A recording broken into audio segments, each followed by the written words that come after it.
Content over everything. Rolling. Alright, cool. I just hope I can remember everything that I was thinking about this week and put it out on video, you know? Alright, let's do it. Definitely.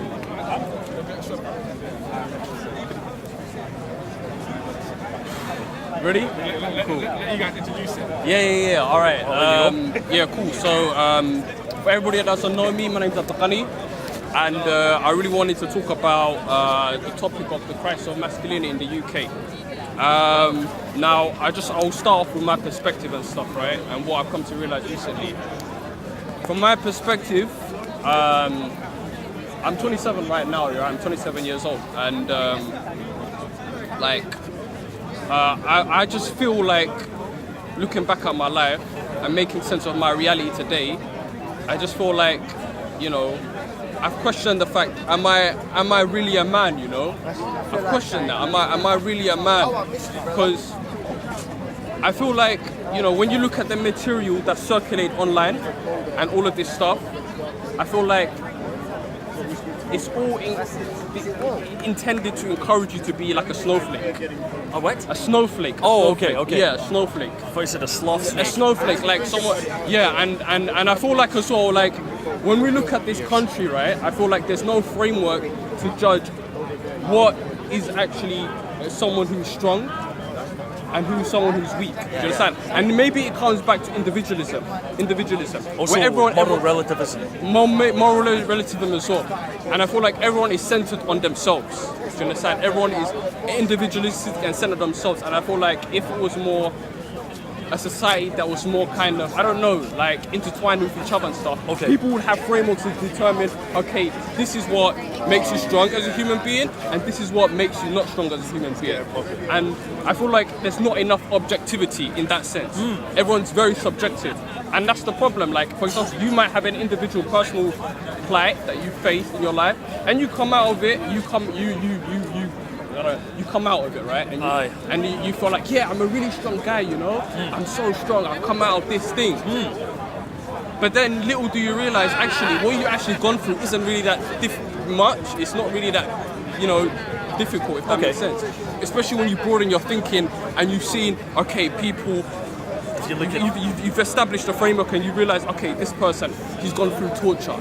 This person has experienced grief. This person has, you know, gone through real, like, tough. Did you take my advice from last week? Maybe he's probably, I don't know, maybe that's I asked him to derive some inspiration for that, maybe. But investigate. My point is there's not enough frameworks in this country to establish what makes you strong. And I feel like everyone is centered on themselves, and no one really knows who they are, bro. That's what I just wanted to start off. People don't know. People lack of identity. Yeah, maybe. Yeah, I just really want to start with that. Maybe I can get your contributions. That's an interesting topic for sure. Yeah. You were shaking your head profusely. Well, fire on it. All right, cool. All right. No comment. Not yet. Okay. All right. So this is in relation to the way you see this society, that it's lacking. What does it lack? Is it lacking guidance? Is it lacking a framework? Is it perhaps it's not so much lacking it as that it's destroyed it? Is a potential argument. Okay. Right? Yeah. There's certain things that you could look at, certain developments within this culture that I could highlight and that most people should be aware of, that are really strongly focused on questioning virtues, and when you look at somebody that maybe has I don't know how to say it, you could say a strong moral character, or somebody that, for the lack of a better word, is stoic in its modern sense, stoic. As in not being controlled by your emotions, as being resistant to hardship. There was a period of time, and currently today, from my own experience too, where this idea was ridiculed to the extreme.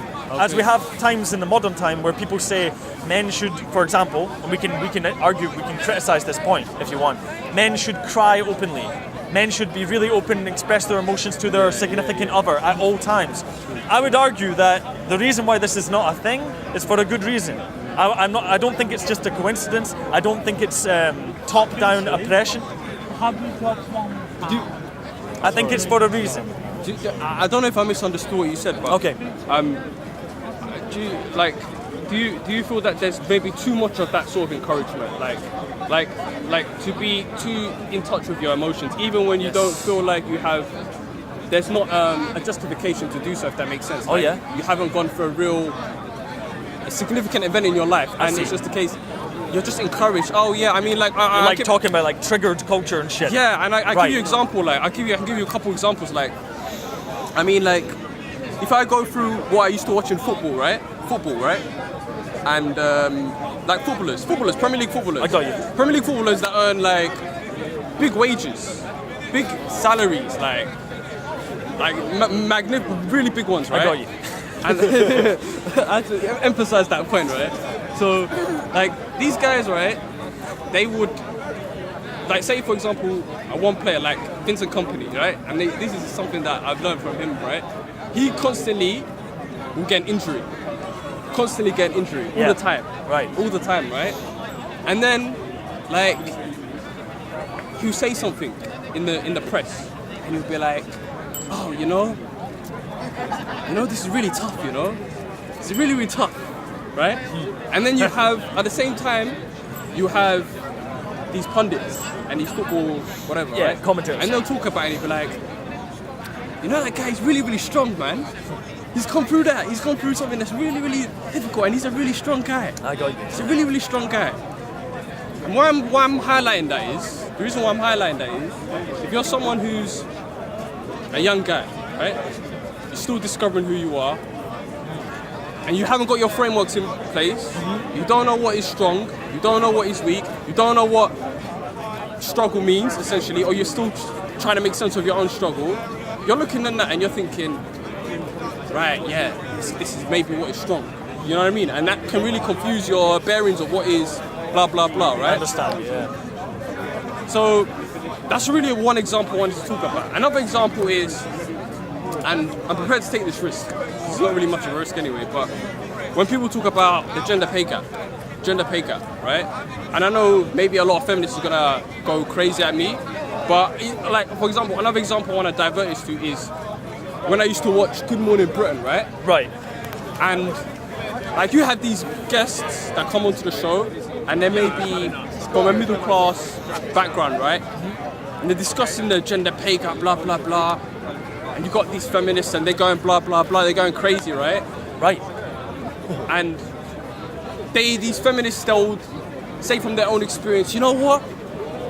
This is why I don't like talking about this, because I'm always getting shut down. I'm always getting, whenever I want to talk about this, you know, someone shuts it down. Even though you're on like primetime television. Yeah, and I just think to myself, like, this is back in those times. It's like, okay, I used to sympathize with it, right? And then I look back and I think, does that even make sense? Like, how are you being shut down? Like, if someone's disagreeing with you, why are you seeking my approval? Or, you know, why are you seeking that person's approval, right? Why do you expect someone to sympathize with this plight? And in my opinion, I don't think it's much of a plight, Because because they're I not feel like, convinced that they're right. yeah, The reason why you ask somebody is because you're not convinced you're right. okay. I think that's one potential reason.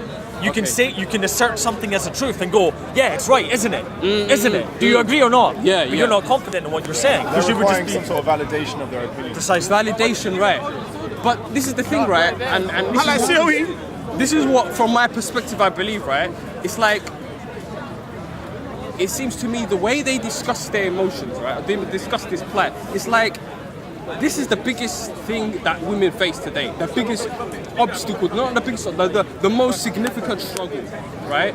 And I just think, maybe it's more to it than that, right? But I just feel like, and I was talking about this with another guy, right? I feel like this is the middle class issue, and I feel like there needs to be more people from the working class who can give their opinions and be like, actually, you know what? Perhaps there's more serious issues. Yeah, you know what I mean. You know what I mean. I know what you mean. You're not going to solve identity politics Yeah. with further identity politics. I agree. That's what you're doing. Very That's what you strongly just there. proposed. Okay, I'm not okay. sure. Is that what I'm Oh, doing? okay. Okay. I don't think that was his objective, but I understand what your point is. All right. I mean, like, if you're going to look, well, Maybe I it's don't think like- it's ideologically motivated, but if you want to look at problems, if you want to look at them in a rational way, maybe look at them all without labels attached. Perhaps that. And the unfortunate thing is, if you're poor, you have more problems of a certain type. Yeah. And that's what I not mean. being identity. Yeah, that's exactly what I mean. So I think that's what he's Yeah, saying. that's what I mean. That's what I mean. Yeah. It's good that you have this personal clarifier here. I wish I had a personal clarification person to follow me around. No, I'm just the one that asked the hard questions for you. no. You clarified that word. So, Right, so yeah. I see what you're saying, and I noticed a lot of these things, but you have got any comments? Yeah, I do have I have quite Go with it, man. I would frame this quite simply as the struggle of democracy against people's provincial and narrow outlooks. Okay. Explain. Now, we live in a democratic country, by law at least, Yeah. meaning that, now, let me just begin this by clearly stating what democracy is, or at least what it should be. Mob rule, right? Sorry? Mob rule. What is that, cigarette? Mob rule. It's maybe in my accent. Like being Mob rule? Yeah. Oh, no. Oh, yeah, it's your accent. Derisive comment. Mob rule? but No, I don't mean that. No. What I mean is, so generally, I think there's a misconception about what democracy is in this country, at least. We'll stick within the national boundaries. You've asked me. Sorry, you've asked me already, and I have to say no again. In this country, at least, people. You're a bit colder than me. You look cold. Anyway. So when you go to most people and ask them, hey, what's democracy? People tell you, oh, it's the ability to vote every 4 years, 4 or 5 years, right? This is an unfortunate misconception and a very narrow understanding of what democracy actually is or could be. Now, what democracy is, without referring to the Constitution, it's pursuit of happiness and it's the freedom to be who you are as an individual. Yeah, agreed. Right? Now, so that's democracy. It's the ability to, is that not liberalised society? well, let me just explain why it's democracy. Okay. If a society allows personal control of character, the ability to make money, earn money in a number of different ways, formats, venues, and outlets, the ability to spend your money in a number of formats and venues, complete economic freedom, complete freedom of character, complete freedom of pursuit. That would eventually trickle up to the political processes which determine the law. That's sort of the general idea of what democracy is. If you're able to be who you want, then you, along with everyone else, should be able to put those in charge who also agree with those values. Someone who's actually up for vote in the general election makes this point always. Jeremy Corbyn says, it's not up to me, it's up to the people. Yeah. That's generally what the democracy should be. So you're right, it's liberalized society, but in terms of democracy, that's how it's supposed to feed into the decision-making processes, right? I haven't finished yet. Okay. So I just wanted, what I started with, I said, this is the struggle of democracy against people's provincial and narrow views. Now, despite us living in a place where democracy is quite possible, if an individual like yourself, because you're quite an individual as far as the way that you've talked, you have the freedom to do what you want. However, the pressure against people like William here and many other people who do believe in an individual pursuit of character are often rebutted by narrow provincial perceptions in the media. You cited the media a number of times. You cited football, Good Morning Britain, Yeah, the news. I really did. See, Yeah. this is where I'm going so deep into it. I mean, so not to say the media, but your family, your community, your Of course, society, culture, country may forward ideas or ideologies which serve to suppress an individual's pursuit of character. I totally agree. Now, these beliefs, which are often come from very, very narrow conceptions of what a man can be, because that was your original point. What the crisis of masculinity. Yeah. So a man may be expected to be this according to his family, this according to his culture, this according to his community, religion, society, And perhaps city, something and so according on. to his nature. All right, Which may be the core all right, point. hold that thought for now. Just because I undercut you there. I'll just say we don't know enough about our nature to really know anything. Can I We know quite a lot. But in any case, if we survey the powers of influence in our society now, they are overwhelmingly family, community, religion, society, culture. And when I say culture, I probably emphasize this one because this is the one which people are really into these days. Culture overrides everything else. You might come from a conservative Muslim family, but you might be watching porn in your bedroom. Because that's culture. Could be, you see what I'm saying? No, that's not culture. No, it is. It's me. Porn is not Well, culture. I think. okay, if you don't think it's culture, then let me expand what I mean by culture. Culture. No, I'm saying, but people Muslim from cultures watching porn. That's not culture. That's not. I never said it was Muslim. Okay. I'm trying to point out All right, cool. it overrides everything else. You could be anything on earth, but what if you subscribe to the media's cultural products in the form of film, music, TV, Good Morning Britain, sports, porn, that overrides everything else. So that's why it's a strong influence. 100%. Yeah. But however, it's not the only one. It's still a complex mixture of all these other ones, right? Okay. So, getting to the final point now. You live in a democratic society. You could be any man you want. The only people who wouldn't accept you for the kind of man you want to be are the narrow, limiting forces influenced by all the things I've just said. If more people embody the democratic ideal of accepting a woman, a man, black, white, that not gay, anarchistic? straight, no, it's not. It's democratic. If people limit the conception of what you should be as a man, or a black person, or a white person, or whatever, they are limiting the democratic ideal. That's my point. Let me get my definitions set, right? Aye. So when I'm defining man, for me, I feel like it's to go through something, right? Like a real rigorous thing in your event in your challenge, life. eh? A real challenge, you know? Something that's really. I'm not talking small things. I'm talking like big things, right? I Big got a few things. examples and if I'll you give want examples. I'll give examples, right? You've faced torture, right? You face real poverty, real hunger. Like you face, like I'm talking like weeks, starvation, right? Right. You faced grief. You faced a lot of things, right? And you come out of it. You come out of it and you become like, wow, you know what I mean? You can become stronger. You know, and I feel like.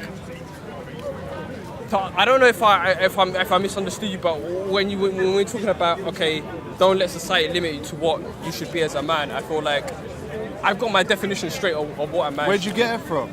From myself, because I feel like I really learn from myself because I look at my life. But I don't buy it, bro. No, let me explain. I'm sorry, let bro, me explain. Let me Why explain, would and you then not? wait. I just don't.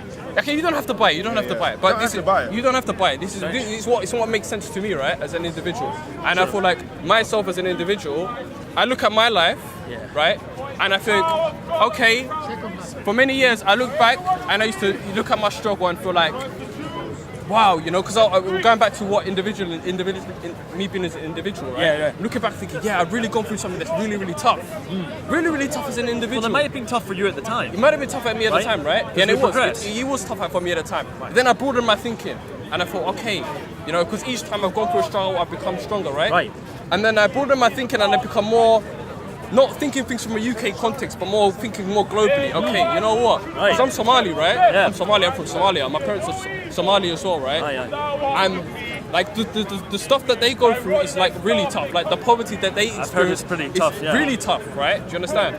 Like I was speaking to someone recently. It's like they survive on less than $1 a day. You know what I'm saying? The poverty they go real through, poverty. the sanitation issues, like you don't understand. Like in this country, we have it really nice. Like you can go to a toilet, you can flush it, it's nice. Running water. In that country, it's not like that. Yeah, I know. People have to go through latrine pits and dig it out with no gas mask on. They have to dig through endless sources of feces, despite the diseases that you can contaminate from it. Yo, what's this got to do with your genitals? What do you mean genitals? You said man. You're talking about being a man. What's this got to do with any of this? Why? What made you bring up genitals, bro? That's what makes you a man. No, bro. That's the thing. That's your limited thinking. My limited thinking. What do you mean? So what makes you a man? Why are you bringing up how it is to live in Somalia? I'm just defined it, bro. He's talking about challenge and overcoming it. Yes, He's And how does this rate? I'm sorry. How Did you not listen, bro? This can apply to men or women. Did you not listen, bro? This can apply to men or women. It can apply to men, of course. But you're talking about being a man. Why is this exclusive to being a man? Because we're talking about crisis of masculinity. That's the topic we open up with. I mean, I don't. And are you people like, have to clean out latrines in Somalia because I'm saying. All right, you got my point, No, right? It's like, bro, should did I you get clarify? that? it's like You might need a person. No, let me explain again. Let me explain Bro, it again. you're talking about men, Crisis of I think Masculinity. I know You're what- talking about I hygiene think I know what and you're saying. Somalia. Wait, let me. You lost me there, bro. Okay, all right. Let me break it down for you. Okay. You want to Let me move break- away from the guy screaming because it's going to All right, override the mic. Okay. Where's Leon? No, we can't move the camera. All right, let me explain it again, right? Let me explain it again. I'm a Somali, right? I'm from Somalia, right? That's where I'm from. My parents are You've Somali. already dictated your own So identity. you asked me a question. what Let I'm me saying? explain. Can I explain, bro? Sorry. Can I explain? Yeah. Sorry. Okay. So My bad. I'm Somali, right? Right, and I'm trying to lay out my definition of what a man is, right? From my perspective. Even if you don't believe it, that's your problem. But this is me. It makes sense to me, right? Right, okay. I've gone through struggles in my life, personal struggles in my life. I've made sense of it, right? And I decided, okay, maybe it's not.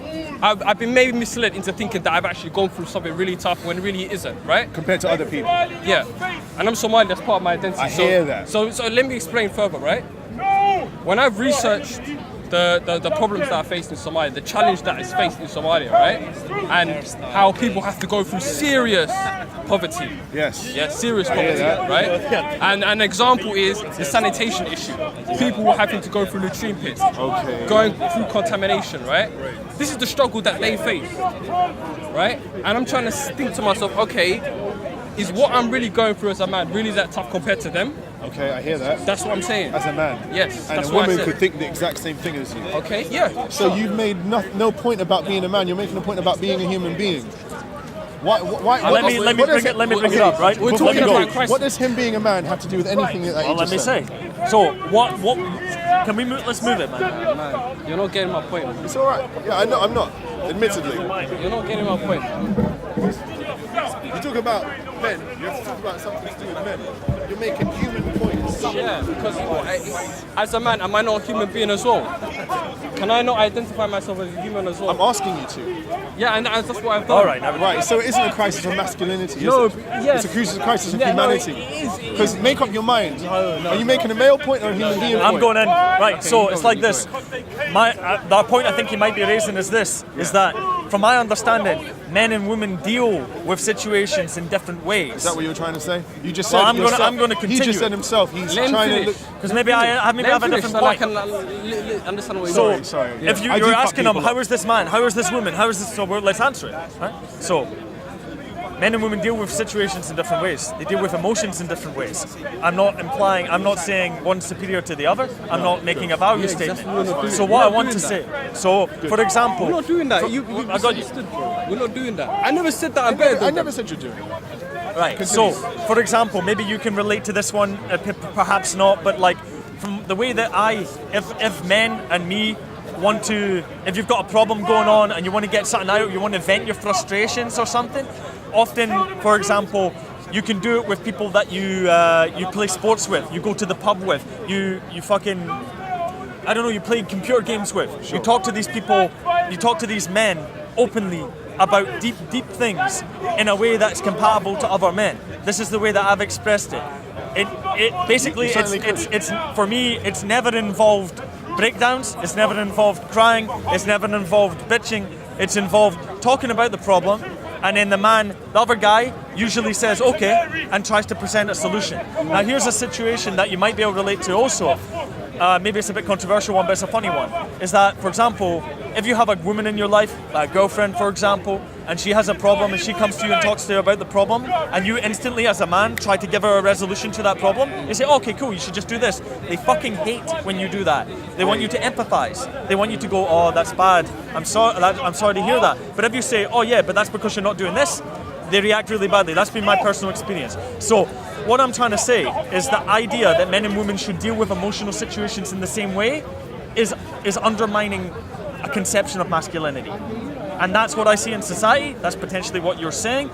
That's what I mean. Women process a didn't different detect way. any of what you Man just said in process what you different said. way. You That's know, the argument. Okay. I didn't hear any of that. All right, You're okay, talking no about problem. hygiene conditions in All East right, maybe I Africa. didn't explain Maybe myself. I've thought about it for a lot longer than he has. Okay, no perhaps. problem. But also as well, right? I don't know where you got this idea from that I may have something like against women or something like that. Right? No, I don't know where you got I that didn't from. mean that. Yeah. I'm certain I No, didn't. because you put that on camera and people are gonna think that, and that's not true at all, right? And I don't want people to misunderstand me what I'm saying, right?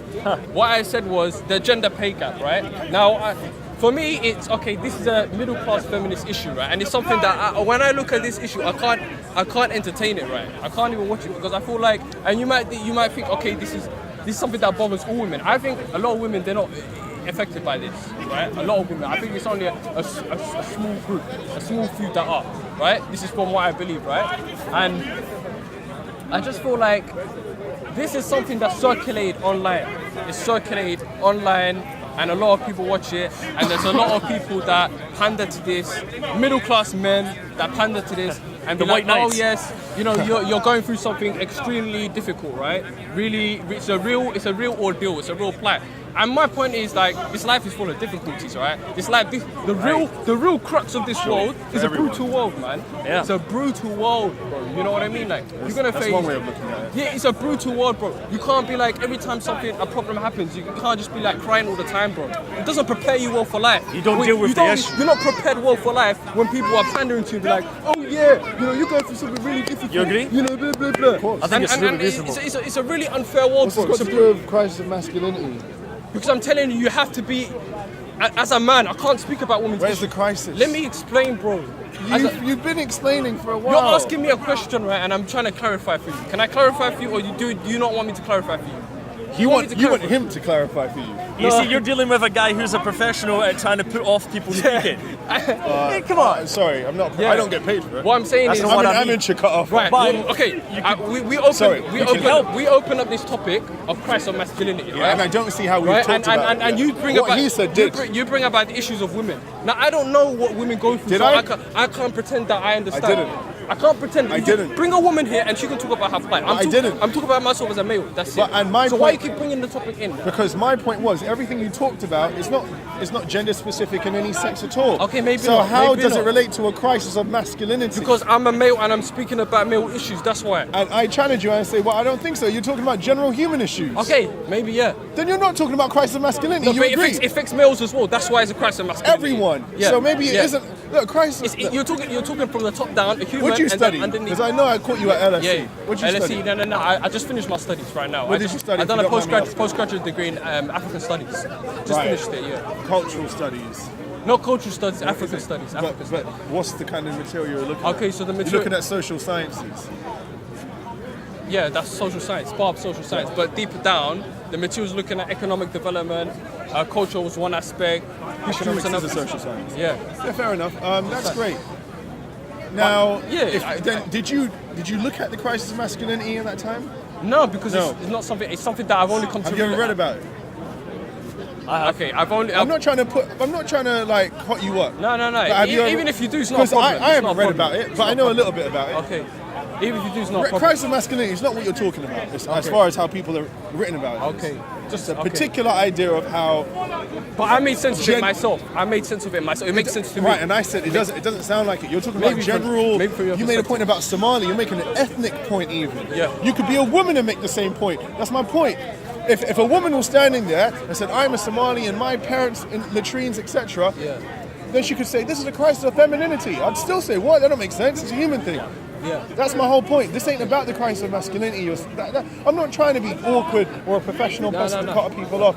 It just don't make no sense. No, what you're saying. but okay, to you that doesn't make sense, right? Did it make sense to you? Okay, but in my heart, maybe I didn't explain it. Because I well, see you just but- agreed with me. Okay, that's no problem. I'm saying? Well, I'd like to think I'm reasonable. Wait. Let me explain, right? And maybe, like I said, this is a deep subject, right? It's a deep issue, right? And maybe I didn't explain it well. Okay, that's fine, no problem, right? So what- But it makes sense to me. And if you're saying to me, if you're trying to say to me right now, okay, what you're talking about is not crisis of masculinity because you need to read literature to validate your own lived experiences for it to be a crisis of masculinity. Don't think I said that. And I'm thinking, well, that's not actually true because Let me pose a this question. is- I this agree, is- it's this not is- true.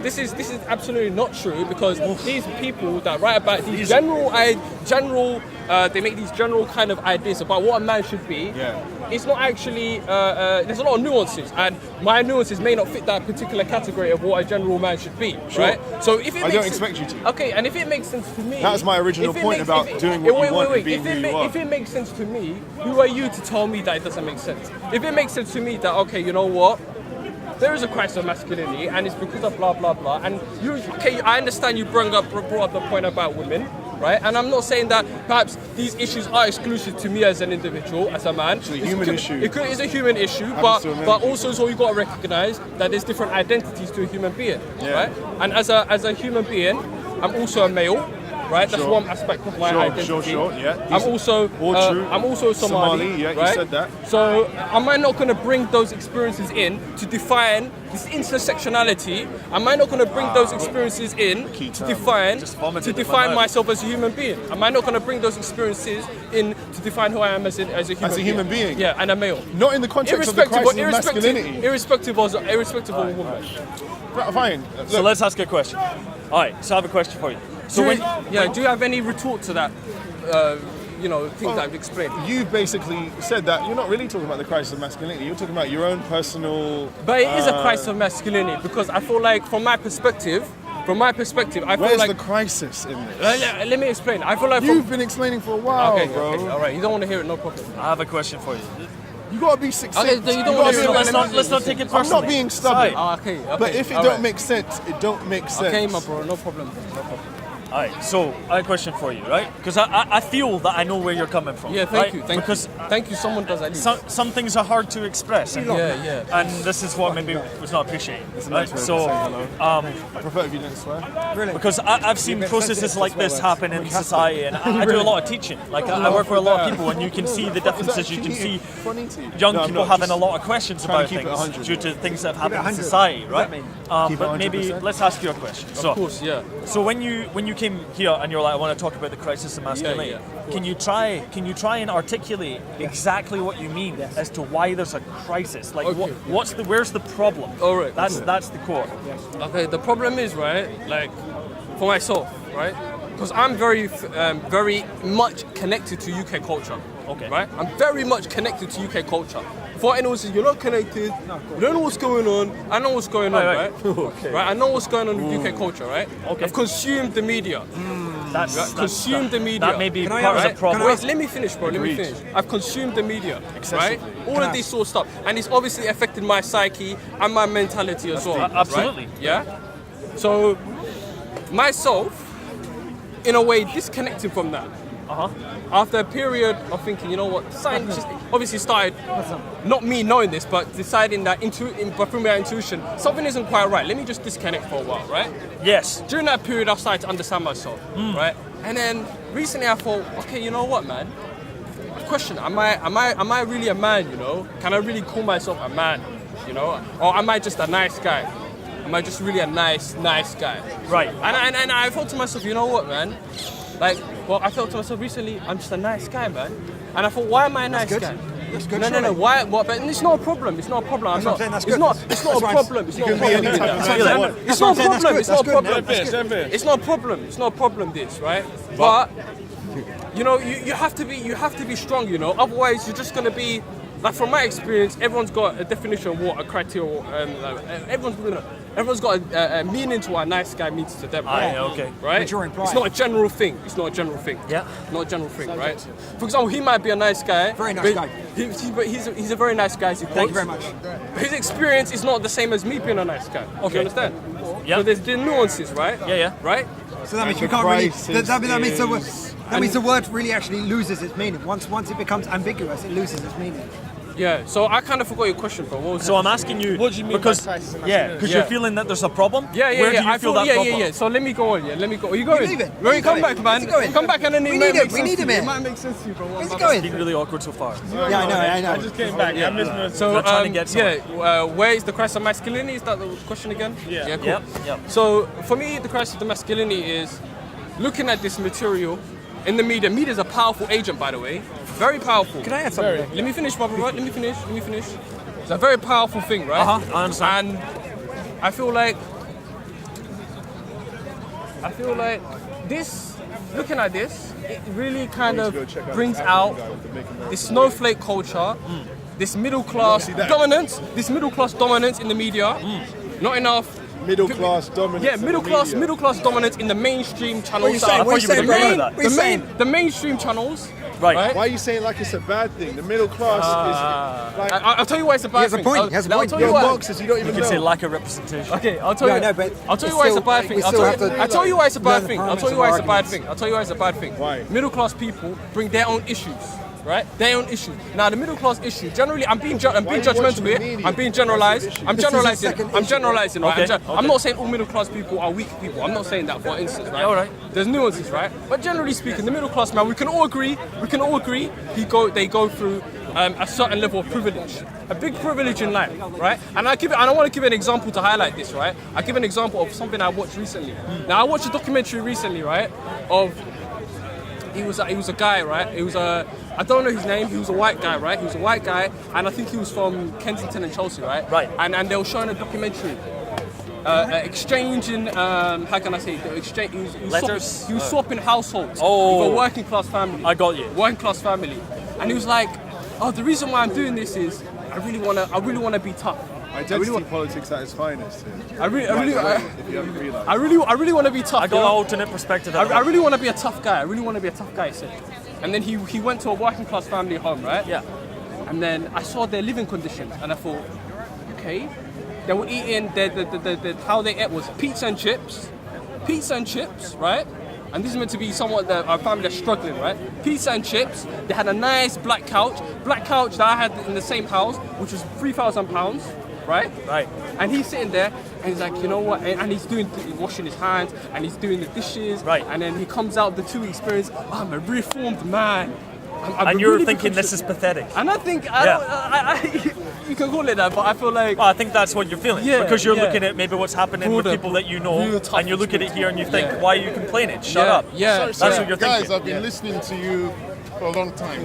I need to ask you, what is your definition of how a real man should behave? I feel like This All right, this is a real man. Or maybe clarify how this. he should behave. All right, I'm gonna clarify this again, right?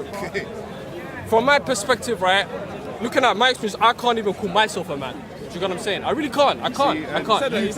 This is why you have a crisis. I can't call myself a man, right? You brought the crisis onto yourself. I can't call myself Robert a man. Kiplin. I can't. A man is someone who is Interesting. who's gone through really tough experiences. That's what a man is. Tough, and you have the framework. Didn't I establish earlier? You need to have a framework of what is tough and what is not, right? And this is the problem. There's not a framework in this society. There's not a framework. Everyone's individualistic. Everyone can feel like, as an individual, I've gone through something really tough. I've gone through something really tough. I've gone through. I ain't got a problem with democracy. There's no problem with nothing democracy. wrong with I haven't people got a problem with doing a man democracy. being I haven't got a sort of problem. anyway they want I haven't got a problem with democracy. I haven't got a problem with freedom of speech. I haven't got a problem with that. Equate to manly. Yeah, but, okay, let me explain. Why does it equate to manliness, right?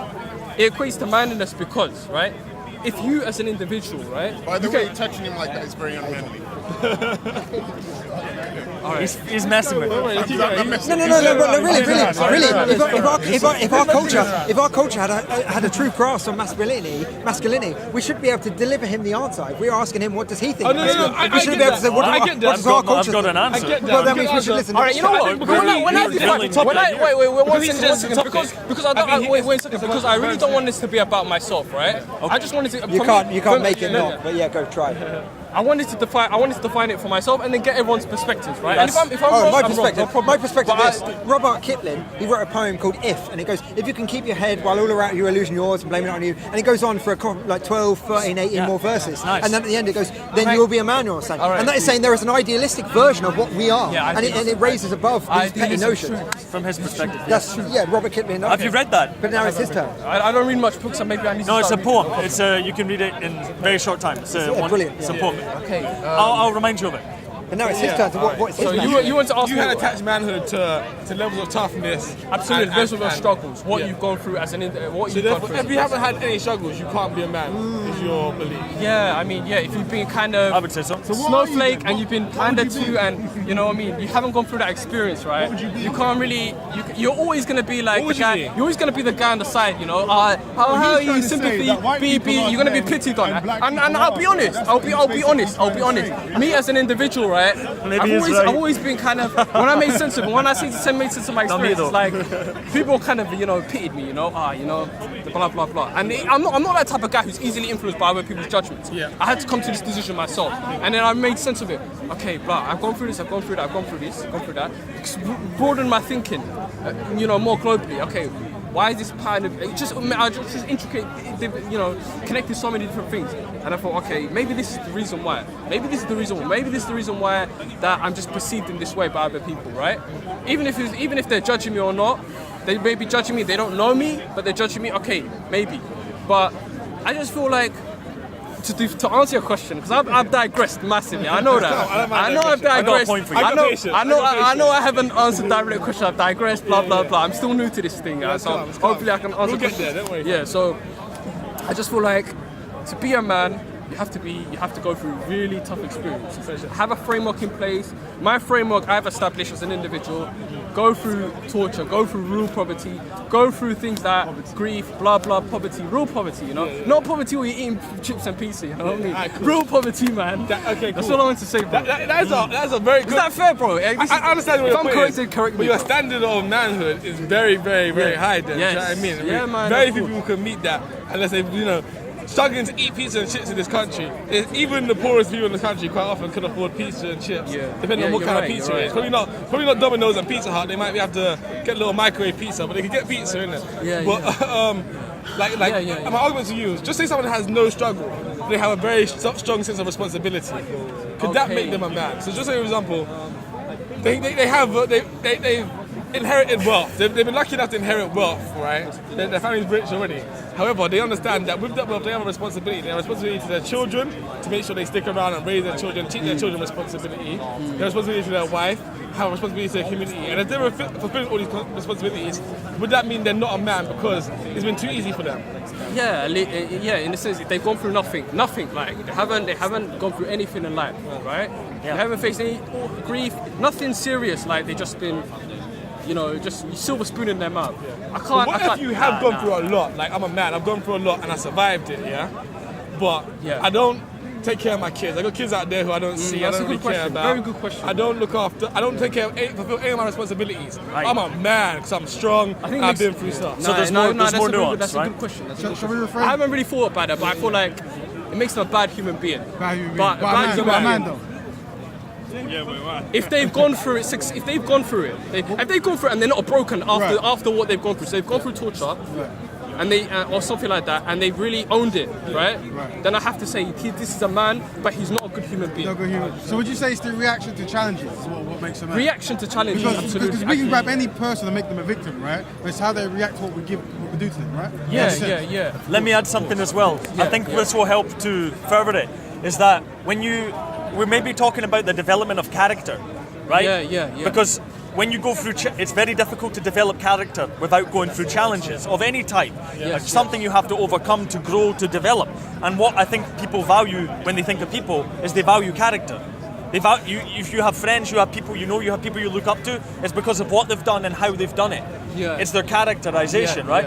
And you could put this as part of your masculinity representative, is that to overcome these challenges, you're actually developing character that should result in being a better human. Ideally, right? That's the way I look at it. And one more thing, when you were talking about this, you were asking him what he means by masculinity. Here's an idea. In every culture in the world that I've ever come across, and many today, you have something called an initiation ritual. An initiation ritual for young boys. They have this still in many places in the world, and in Africa. I've read a few. I read a couple of books about it, but about the psychology of it. The Archetype of Initiation is the book. It's exactly what he's talking about, what he's looking for, and many people are ridiculing him. But it's a fundamental part of being human and human development as a man. It's different. We can't just say men and women are the same where they're not. They have different developmental needs. So what these initiation rituals were, they were for the boy becoming a man, and they formalized it. There's different ways of doing it, but it usually involved a ritual where they were in extreme fear, or they went sent out into the wilderness to survive for a relative amount of time with no food and no water. They had to endure the darkness, endure the strain. The Aborigines didn't walk about. Precisely. Or they put them in a cave that was completely dark, and they had to stay there and confront the demons in their mind. And when they came out, if they were not broken, it started the development of character, which made them on the path to becoming a man of the tribe, which means they could be trusted with fighting and with reproduction and with wealth. That's it. That's what he's looking for. That's what we lack in the West, in this society. There's no archetype of initiation. I don't agree with that. Sorry? 100%. It's a terrible outcome. I'm not sure about what happened specifically, but it's usually not good. So in some places in There's Africa, there's a filtering of mankind. As much as we don't like it. It's like 300, yeah? In some places in Africa, for example, 300 the film, it's like that. 300, that's my best film. Yeah. Kill a lion. No, Kill a I lion. read books as well, not just movies. Best No, film. best film for the Isn't film. that- Best yeah, film you yeah, ever watched, Agogi. man. So you get me? You Yeah, see what I I'm saying? totally get you. No, that's Totally the get you. system is saying when they send the kid out. Yeah, and they have to come back on their own. Yeah, for sure. Well, And that's a then- representation of it, 100%. yeah. And if they don't come back, that's it basically. Yeah. And the other one where you have to kill a lion, I guess if you fail at that, the lion's will eat you. Do you know what I mean? So it's kind of like you say, it's a culling process to some extent. Yeah, but I mean, like, that's, So you feel like in the West they need some of these rites of passage things, and that's the issue with masculinity today. yeah, I just feel like, come on, man, like the issues that's spoken about, and I've mentioned this 3 or 4 times, and I'll mention it again. They're not real issues. Just come on, man. I hear this a lot, and I don't watch this debate anymore. You know that I don't watch it. The gender pay gap. I just think, come on, man. Like this is too much, and it's like it's spoken about as though it's a real What's too much about it, do you pressing think? issue, Okay. like a real concerning, deep traumatic issue. There's And I even think- more than that, bro. You know, and they complain, safe space. you know, these feminists, and they're definitely not women. They don't represent women. They definitely don't represent women, right? Yeah. But they talk about, you know, this is why I hate talking about this, because if I talk about it, I always get shut down. And the guy's not even shutting them down. He's just saying, I disagree with you. So what are you seeking? Are you seeking approval from this person? Do you understand? And you feel like can we're the misunderstand. Is that masculine? Is that masculine to focus on these kind of issues then? Okay, maybe, yeah, you can question my, But versus it's like Yeah, this. yeah, no. Fair Here's enough, what I fair see. enough, fair I enough. see that there is Good a pressure question, going on, and there is a dynamics where women have been had a hard beginning in certain areas, right? What I'm saying, as a man, No, I'm specific. Don't misunderstand. I'm wanna focusing specifically reform- on the. yeah. I'm focusing specifically on the gender pay gap. No, I don't know their experiences. Let's take it as face I value. think what you're That's just talking that about issue. more Just that is issue. the middle class agenda being Right. presented in Just the that mainstream. issue. Right. And I'm the middle class focused- issues being made as though they're the main issues. But I think really what that comes down to is a matter of power, right? Middle class people in this country hold the power. So their Hold the issues are cards. always going to be at the forefront and always going to be pushed forward. Because, I mean, there's a lot more of the middle class as well, right? So it makes more, like, if you report on news that affects certain working class communities in certain places, it's going to be niche to those communities. It's not, the middle class community you're looking at and be like, has nothing to do with me. And so I think the issue is, if you pay too much attention to the mainstream media, you're always going to have images and news that affects mainly the middle class. That's who it's made for. That's the target audience. Do you know what I mean? so would you say it's masculine to complain with no action? No, definitely not. You have to. This is what I've learned as well. This is what I've learned, right? Because myself, I'm not gonna lie, right? If I used to be a complainer. I used to be emotional, right? You were not masculine. You know what? I'm a nice guy. Right? And I need to be stronger. I need to be stronger to be a man, right? I'm a tough man. And a nice guy is, you know, for me, it's like not pushover. containing, going through problems, but not making the difficult decisions. You know what? I'm facing a problem, and now I need to take action. No excuses. I need to really drive action. You know, just take the action, no matter how difficult it is. So just take it. So are you equating like being nice as being anti-masculine or?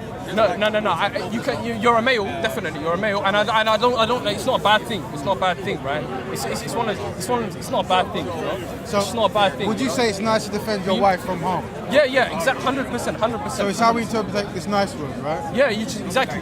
It's different interpretations. But from my experience, I mentioned this before, right? A nice guy has different meanings to everyone, Yeah. right? For me, a nice guy is like, you know, from my experience, you're way too reactive, way too emotional, you know.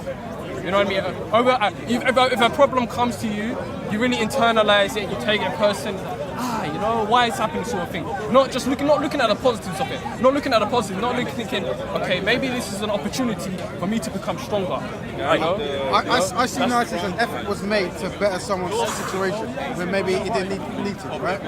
So I see that as someone is being nice. But I wouldn't say what you seem to describe as someone being Pushover. Yeah. And I don't necessarily, I wouldn't necessarily say Maybe that's nice. for you. Maybe for Because you. that doesn't look like a nice experience. I think he means like the archetype of nice guy. Like, oh, he's just a nice guy, you know, and the woman is like, oh, interesting, he's a nice guy. A nice way. That's part of it as well. It's a nice way to say something that is not favourable. Yeah. It's like reforming language. Okay. Because ultimately, we should all want to be nice, but you want to be nice with power, right? Meaning that Yeah, you do. yeah. Like saving people is a nice thing to do. Yeah, no, of course. Totally get you, brother. Totally understand you. What I'm saying as well is, what I've come to realize as well, from a deeper level, not from a superficial level, from a deeper level, this life is really tough. You know, you can't it's not this idealism thing that you've been imagining it to be, right? You know, it's not this idealistic nature of this world. You're always gonna have something. From my experience, I believe you're always gonna have something short in your life. Always something short. What do you mean by that? Something that's missing in your life that you desire. Something that you desire, right? And instead of This is not a bad thing. Something instead of striving for this, instead of striving, this is, if I have this thing, then I'm gonna be perfect. You know, instead of striving for it, accept that this is something that's just gonna fall short of your life, and just recognize that's just the way it is. This is just tough. This is just brutal, man. And this is the thing as well. It comes also as well.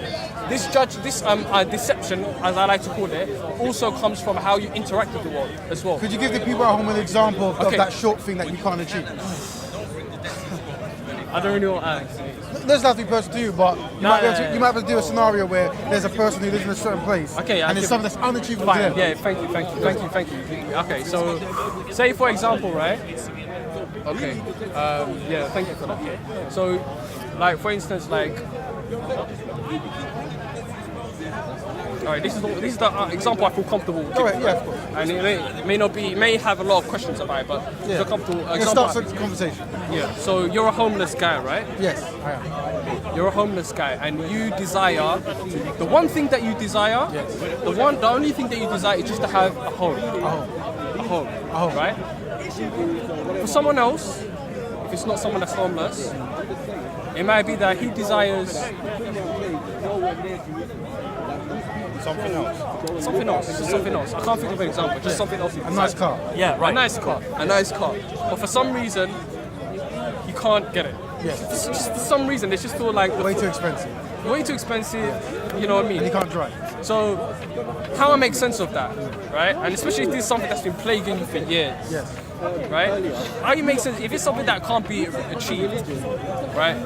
How I make sense of it is, you know what?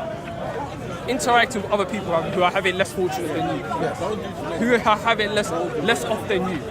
Don't look at those above you, because that's just gonna fuck up your psyche, your mentality. You're gonna get confused. You're gonna make sense of the world. Look at those below you, right? See what they're missing. It might be that another example I can give is someone who is, a blind person, right? All they want is the gift of sight. You get what I'm saying? But that can't be achieved. So when you look at that, you look at those below, you make sense. Actually, you know what? This life is hard. This life is tough. This life is brutal, right? People also as well are brutal towards you. People have that side to them where they can be brutal towards you. Aye. They can turn on you like that, right? So people have that gene in them. They can turn on you when things get tough, right? Yeah. So it just makes me think, makes me come to this realization, it's a brutal world. It's a tough world. So at a deeper level, not at a superficial level, at a deep level where you really got a question. understand it, you know? I don't know how to ask this in a non-patronizing way, but like the thing you've said there, has this been a recent realization for you? Definitely, recent. It's right. Your reaction to it is, in my estimation, normal. Okay. It's pretty traumatic to realize what you're realizing. I think it's true, but there's more to it. I think you're on the path, right? So you're realizing it's not idealistic. There's much more nuance. Things are suffering. There's lots of brutality. Reacting to the world, and every action is the same. It's not the right way. Like if you want to handle problems, you've got to be strong. That's what you've been saying, right? So you're having this crisis of conscience at the moment in dealing with the reaction to reality. It's normal, and you're looking at the world and seeing the hypocrisy of you're caring about this problem, but there's this problem. Why do you care about that? Even things like even another. Sorry to No worries. Don't even know what I'm saying. But another example is cyberbullying. Cyberbullying, right? Now I don't know what these people have gone through before they've encountered cyberbullying. Just like I don't know these females that what they've encountered before they've experienced the gender pay gap. I'm just focusing on that issue, gender pay gap issue, just the gender pay gap issue, and just the cyberbullying issue. Now, the thing is, it's not articulated like that in the media, right? It's not like, okay, cyberbullying is an issue because this person might have gone through XXX before he's gone through this. Right? He might have faced really, really troubling problems, and then he's encountered cyberbullying, and that's the issue. They don't explain that in the media. All they explain is, oh, cyberbullying, oh, it's a real problem. Oh my God, if you face cyberbullying, you know, how traumatic is it? And people just come onto the show. They say they're a victim of cyberbullying. Right. They don't explain their personal circumstances or real personal problems beforehand. They just explain the issue of cyberbullying, and they have to take that responsibility because people are going to judge you on that. People are going to judge you on your language, unfortunately, right? So they explain, you know, cyberbullying is really traumatic for me. This person said this comment and really cut me. It hurt me so badly, right? So I'm thinking, right? Is that really big? Right. And I'm not. You question the importance of topics. Yeah, and for me, it's not my fault to think that. And the reason why it's not my fault to think that is because these people, they're not explaining their circumstances or their problems prior to them encountering cyberbullying. Now, I can give them the benefit of the doubt, but what if I don't? What if I'm just the type of guy who's judging things literally? That's a problem, bro. Right. And sometimes as well, when you're growing up, you don't have that bigger thinking about you. You know, you're just a sponge taking information in. Okay, what's this issue? Oh, I'm gonna take these issues literally and judge it for that. And I just think it's not when you're encountering the media, you're engaging with the media in the society when you're young and you're growing up, right? I just think it doesn't prepare you to be a man. Right. That's what I believe. Right. No initiation. Right. Yeah. Inculcation of weakness. Yes. Precisely. Well, I agree with you anyway. Yeah. I don't know what your thoughts are, but I just really wanted to put that out. Well, isn't part of manliness how you judge the weak? How you react to the weak? Yeah. How you react to the weak? True. You know what I mean? Yeah, I don't understand. Would you see a value in actually trying to make them also quote unquote manly? Yeah, I do see your point. It's very easy to take a group of people, subject them to a certain reality before they know what's going on, and have them grow a certain way, right? If you see that's a lifestyle that's full of error, then if you recognize it, maybe trying to offer your assistance to better them, so they can experience the life that's how you see. Totally agree with you. And this is where I feel like I don't want to sound like I'm an ego guy. I'm not an ego guy. I'm not. I'm really not, right? But I feel like from my experience, right? Like I can say I'm a nice guy, right? I'm a nice guy, right? Okay. I got a book for you. I don't say that with pride. I don't say that with pride, but I know myself, right? I know my experience. Can you list for people at home some of the traits you do that make you a nice guy? Just so they can see if they feel nice. Let me explain. So a nice guy is someone who's just they haven't encountered problems. This is what I define as a nice guy. You haven't encountered problems? Nah, not real problems, right? And when you say as a man, how being a man is also being conscious of how you judge the weak, right? For me, it's like okay, so you are the weak at the moment.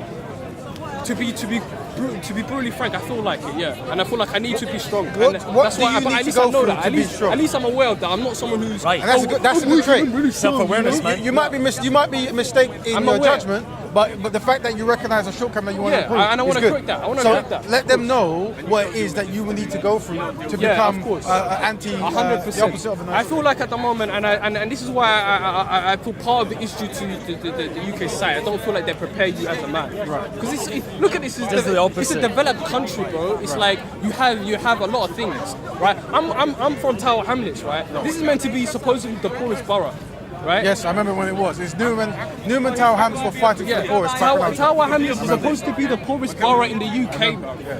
But I mean, I just feel like, man, like, you know, even in spite of that, I feel like, have I really gone through poverty? So hold on. I have to be honest. So you have to be honest. You grew up in the poorest borough in. That's what the statistics say. Right.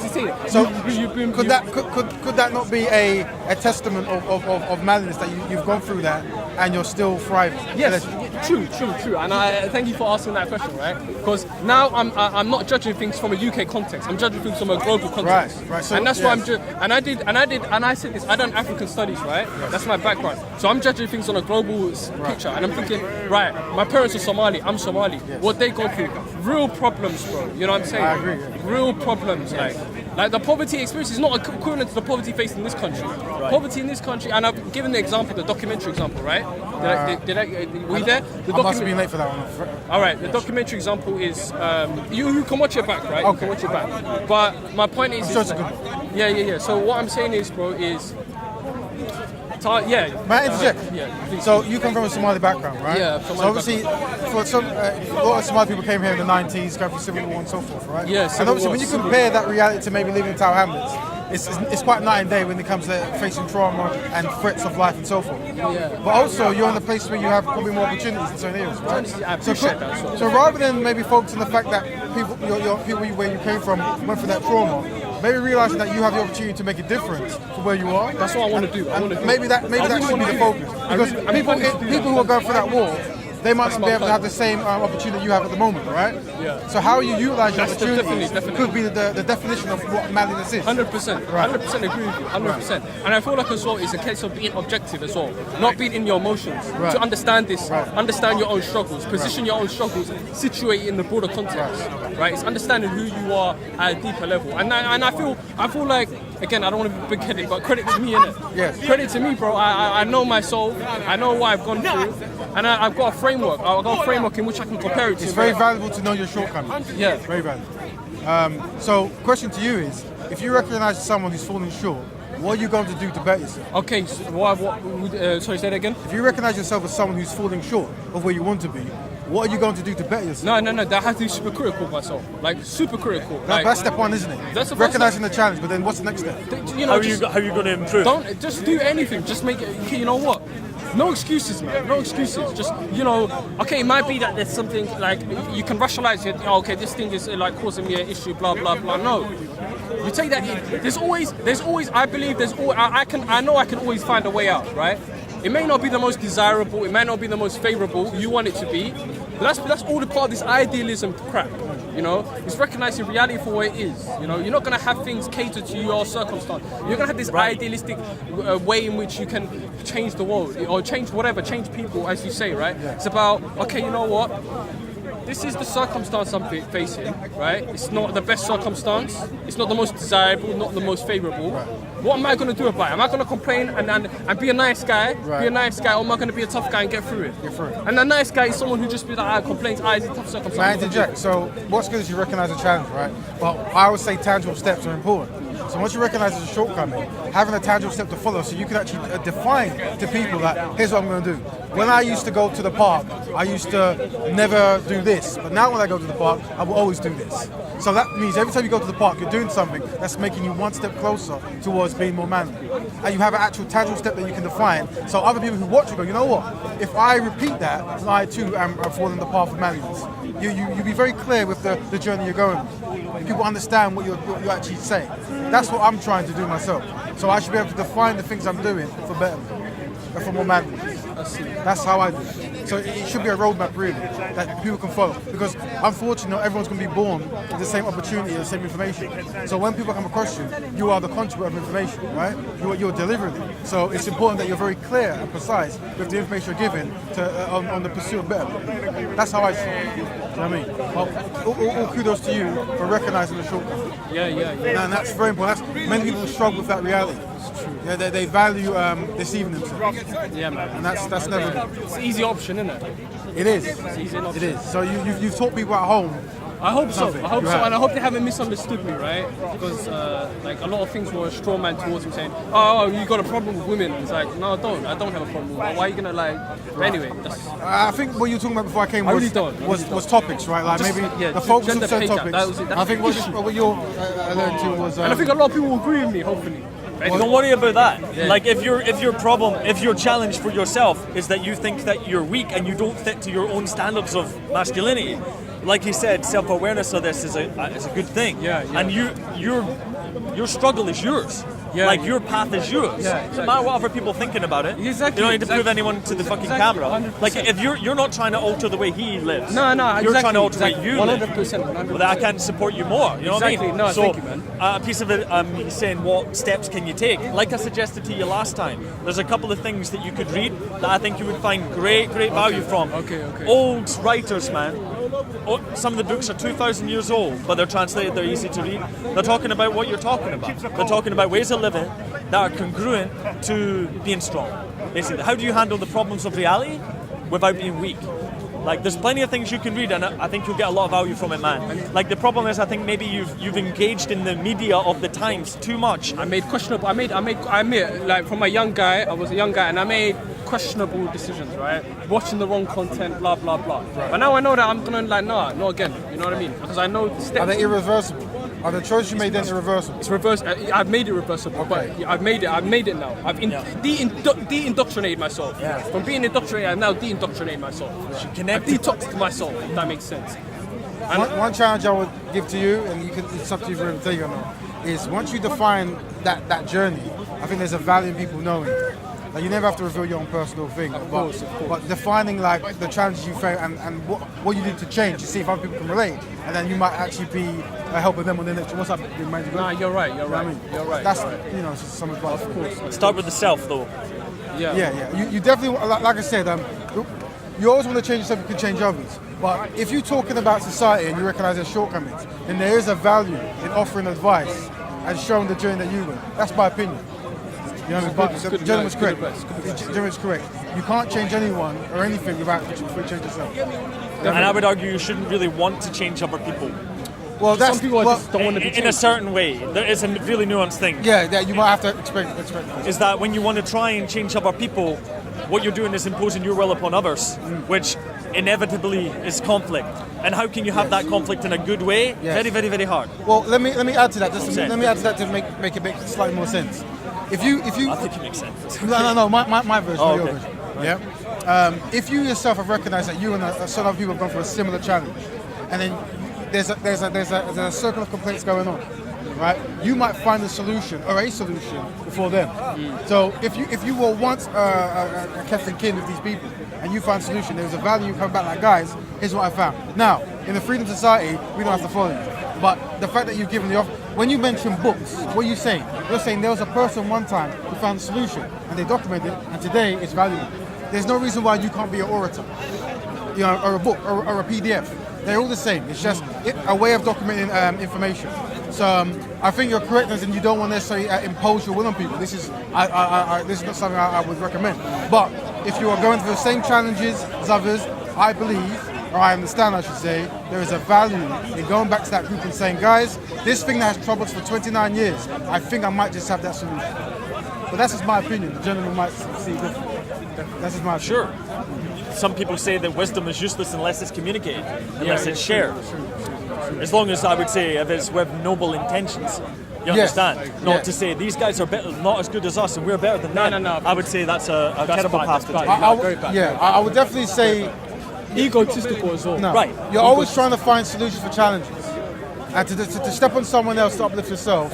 I see very little value. Even if that is something that is occurring in this real world, this brutal world, you have to be even more resilient not to take that part, especially if you've been inflicted by it. Well, yeah. Right. If that makes sense. Sorry, bro, I interrupted. No, you're coming with good points all the time, brother. You interrupt me right. Yeah. So just to conclude on that point, that's what I would do. But the brother has different ways of doing stuff, and I have different stuff. But in your own way, you'll find what makes more sense. Sure, man. Sure. All right, man. I think what we were saying is quite similar, Yeah. I think we'll if not the same. pretty much. But yeah, so there's a couple of things. One of them, like the other guy mentioned, is there's a poem by Rudyard Kipling called If, just I-F. Type in Kipling and If into Google. It's a short poem. Bro, really? You want to smoke right at me? Well, huh?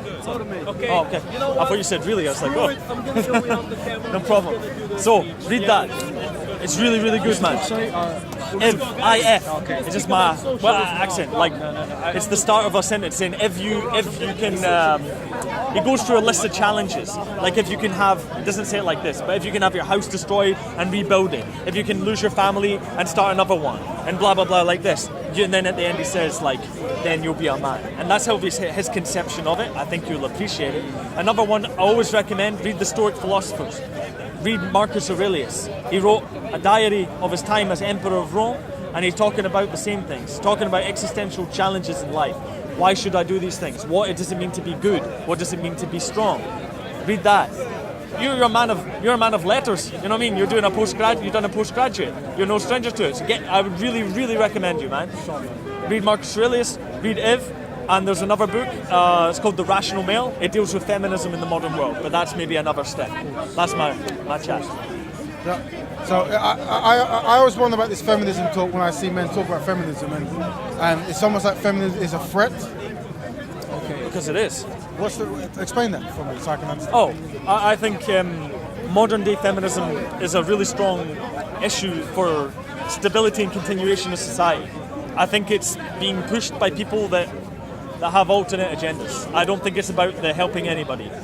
Like, if you look at the main complaints, many of them you could say are quite ridiculous. Go ahead. I think it's reasonable to say.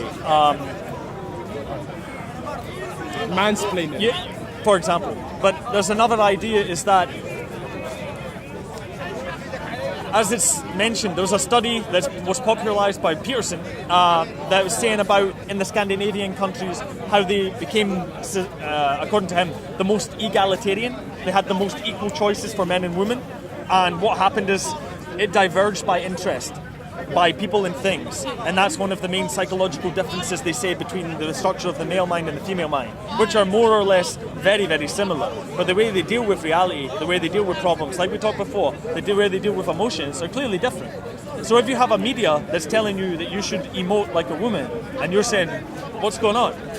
You're right, you should be saying what's going on. Because men deal with things in different ways, generally. Women deal with things in different ways, generally. Notice there's no implication of saying a man has to. I'm saying that maybe something is more conducive towards his mental structure. That's how you deal with a problem. You look for the solution. You don't burst out crying, for example. Do you feel that women, they're collectively, that's how they work on solutions, by bursting out crying? They have a completely different way of looking at emotional situations than men. I'll say that.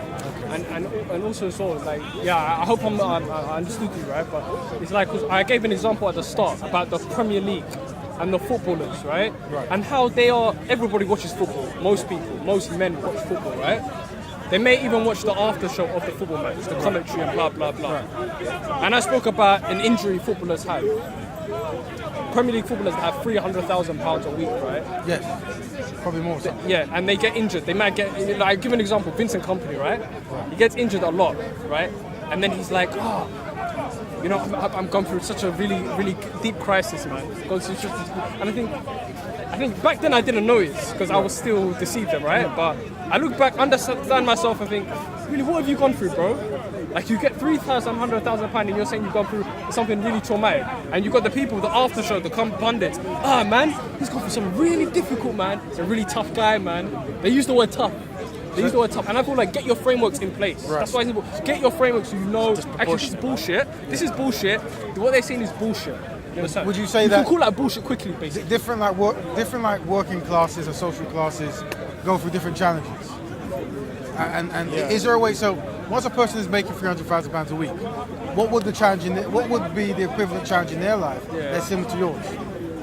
Definitely true. They will have a challenge. There's no doubt. But have you? Because sometimes what we sometimes do is we put people above us, right? And sometimes part of that the ruling of that is, well, this person makes more money than me. Because of that, he can't complain about a broken leg. You see what I'm doing? I'm saying, for me, that might be you actually elevating someone above yourself. And the middle part might be the money. As because he's richer, then like if you had a broken leg, it would be a problem, right? Yeah. Although because he's so rich, it's not a problem. Yeah, that's the implication. Yeah, but I would say a broken leg is quite a big problem. It's a problem, and it's a problem. Of course, it's a problem. Yeah. And I'm trying. Can I give another example? You can. Understand the challenge of a person in that financial pay gap, and seeing like what is manliness to them, and what is challenge to them, because it's going to be different from you. Because obviously they probably make more money in 1 week than the majority of people might make in a couple of years, right? And obviously money can bring opportunity, but not exclusively, right? So what would you say, what would that person have to do in his social surroundings to become manly, for you to actually respect the challenges he's going through? What is that challenge? Okay. I'll complain. I mean, about a broken leg. That's a good question, man. Because I got my frameworks in place, right? I know my frameworks as an individual, right? For me, I'm blessed. I'm a blessed guy, you know. I'm blessed, you know. I'm blessed. I haven't gone through any serious problems in life, right? Like I haven't experienced grief or anything like that. You haven't experienced grief? No, I haven't. Might be a mindset though, right, at the moment. Sorry? It could be a mindset you're going through in the sense of how you're interpreting information. So had someone else around you gone through similar stuff, they might say otherwise. Like sometimes when we're in a hard condition, we can actually it's almost like women who get abused. They might not actually convince themselves that they're not being abused. And it takes someone else to go, hold on a minute, if he's punching you every day, that might be abuse. You know what I'm saying? It's just, we have a bit of disagreements. Okay. So you might have gone through some shortcomings or some real hard stuff that you might not be recognizing. You said No, I think I recognize it. I really do. But you don't want to myself. But what you're saying is by not identifying them as challenges, then... Yeah, no, that's okay. as my own challenges. I feel because it's like I know myself quite well, right? And I feel like if you look at things subjectively, I've gone through something really big. Or if I'm judging things in the UK context, I've gone through something big. But in comparison to your family back home, and I have the frameworks in place as an individual. Like I haven't gone through grief, you haven't gone through this, you haven't gone through that. So to go back to the example of the footballer, right? Yes, he broke his leg. He broke his leg. I feel like, sure, it's hard, sure, it's tough, but eventually, you have doctors that can deal with that. You have NHS, free NHS, by the way. Well, he wouldn't need it, but yes. To fix it, he is going to need a cast. No, but he wouldn't need free He's NHS. going to use his money to get private healthcare. Yeah. Right?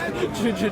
Perhaps superior healthcare. Exactly. Yes. Superior healthcare. He's going to have that sort of stuff. So, I think, I give an example, right? A few weeks ago, was it?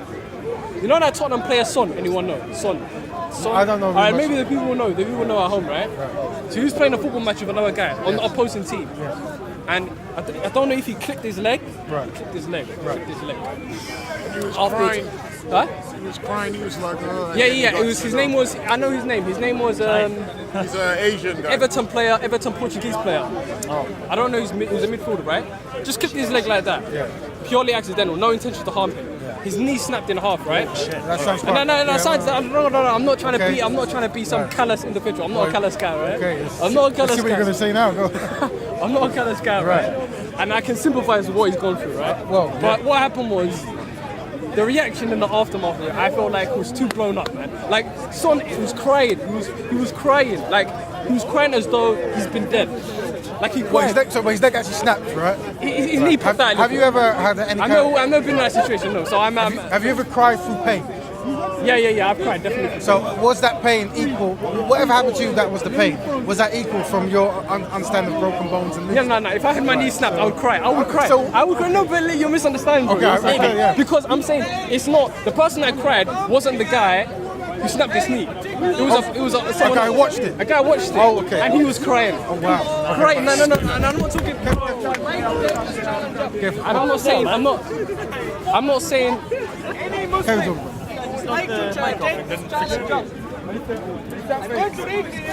Yeah, I definitely know that. Yeah. Where's Leon, Hey, you know, I saw that smoke there. No, William. I met you a couple weeks ago. Yeah. I had a big beard at the time. I was back to the country. It was a very interesting chat. Oh, are you the same guy? Is it running? You look a bit different. Sorry. How are you doing? You're right. Sorry, I wasn't trying to flirt with you. No, it's just I've just had a lot of people in the past blow smoke in my face and challenge me to fights. So it triggers me. I want to give you an example, bro. No, it's so Scotland. it's like he was crying. He was crying. Why do you think he was crying? That's the thing. It's a mystery. But my point is, he was crying, and my interpretation was, did this guy get shot? Yeah. Why is he crying like that? And then that's the context. Which guy would have shot that would be worthy of crying? So you mean if the guy was crying? No. I'm saying. I felt like it was. I felt like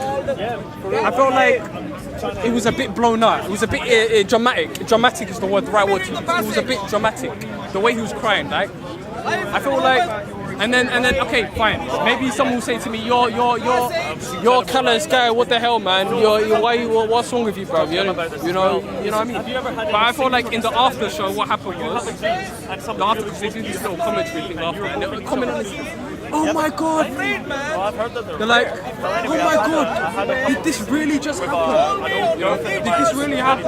And they're commenting it like some terrorist attack happened. Like I liken that their reaction to like some major something happened. Like breaking of the leg. yeah, it's like okay, it happened. It's gonna come back in a year's time. Resume his football But the career. thing is, bro, you'll probably highlight, bro, fix that to me.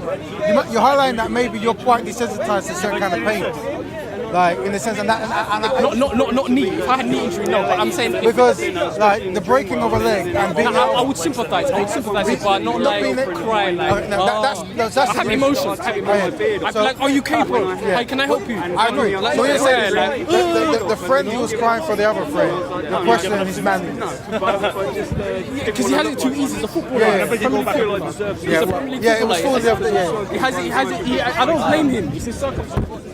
Wait, hard times. But then again, I stand corrected because I want to kind of finish it with this guy. Sorry, but afterwards. actually I don't know his experience. I'm just judging him for a Premier League footballer. Yeah, so the area I'm focusing on is that a guy was injured and a friend of the guy cried for him. Or join.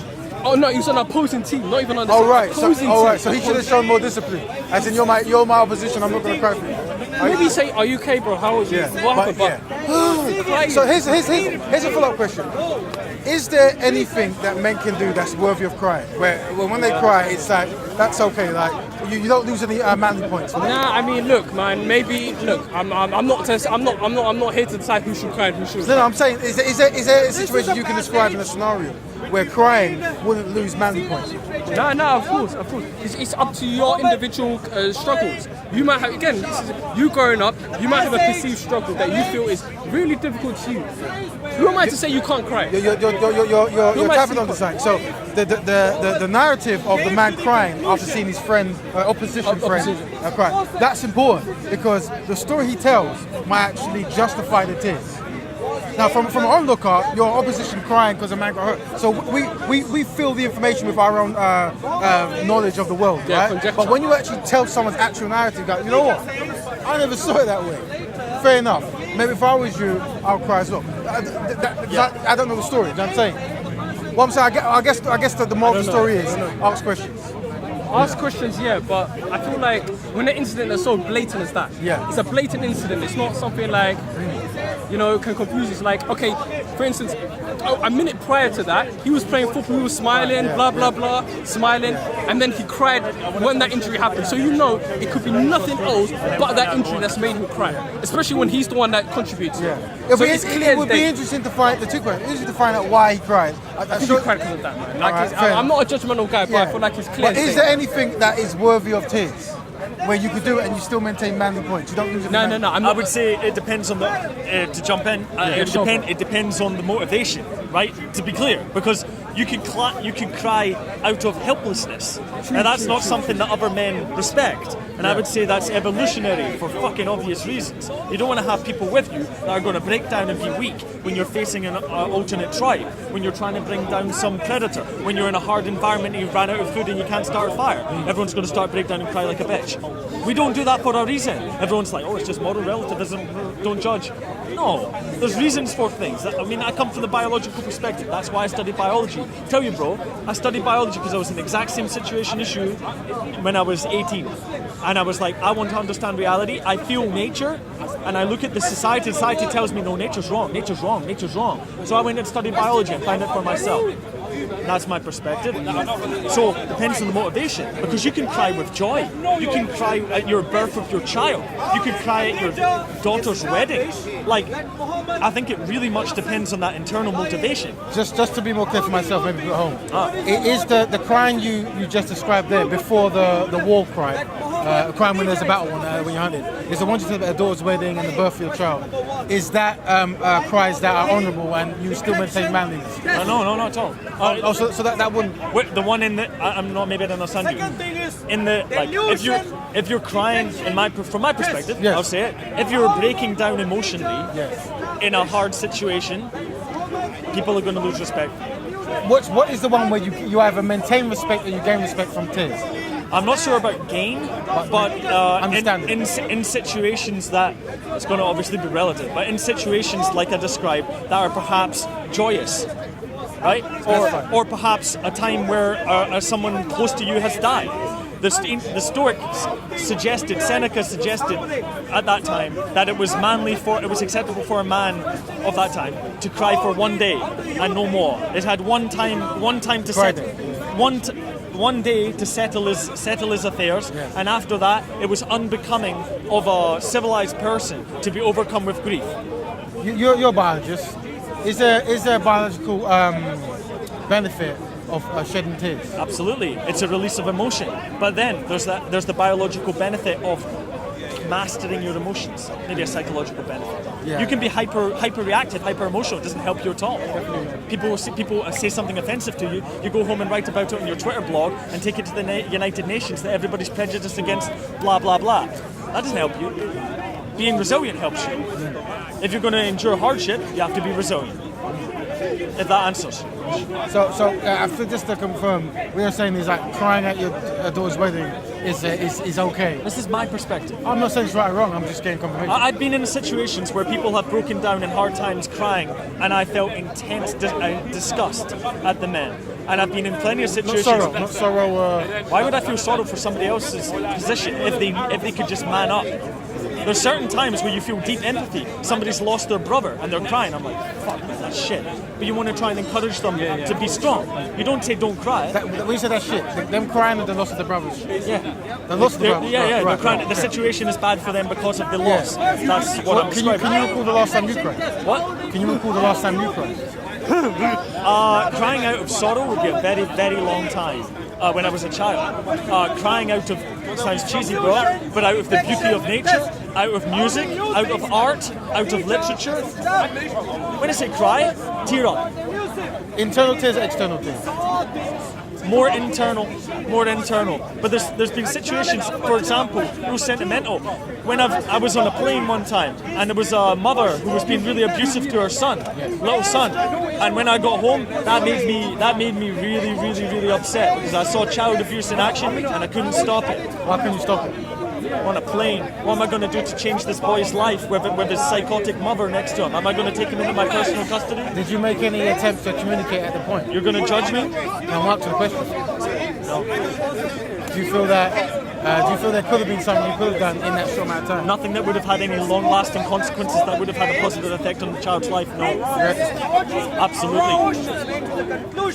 If you're familiar with like behavioural development of children and neuroses that result in abusive mothers, it's a very bad thing. And I feel very bad for that. If this is a question now to open because you brought a good point.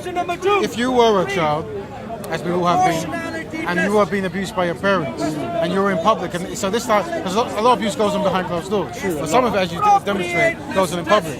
How would you want the public to react to that abuse? I mean, look, should I start? I'll start. Well, right? yeah, of I course. feel like for me, ideally, if you saw that, you'd want people to intervene. You'd want people to intervene, right? But in this world, you don't see that, man. It's like, I have seen it many times. oh, people intervene. I have been the intervener. So what I'm saying, the abuse of child. Now, the gentleman's correct, right? From my perspective, it would seem to me if something like that happened, everyone would just be like, turn the blind eye to it. Most people do, yeah. And there's reason for that. And when we talk about, if you want to take my specific example, I'm talking about subtle. I'm not talking about beatings. I'm talking about saying to the boy, "Oh, don't cry. You're just a little baby," like that. That's very damaging. But that's not overt abuse. And of course, there was another 150 people in the plane. It was very evident what was going on. There was a bunch of security guards. There's the pilot. There's the people that work on the plane. Why is it reasonable to say it's, for example, my responsibility to take that child into protective custody when it's not in my means? That wasn't in your means. There's very little you could do in that when it comes to actually getting hold of the child and remove it from that situation. But the question is, it's a further question. As a child, is there a value at feeling that no one's with you and seeing someone trying to speak up? Is there a value? Yeah, probably, but if you're a young child, it's a long time of development and stuff, man. You've got a lot bigger things going on. I know what you're trying to say. What am I trying to say, just so we can... I'm not trying to undermine your point. No. 'Cause I'm trying to I'm trying to get to the next step. So I'm saying, but you are. Should we intervene on child abuse? Absolutely. Yes. I can't say anything else, of course. And then what we might move on to is how do we recognise child abuse? So what the gentleman just said here was some people will automatically assume punching and kicks and so forth, right?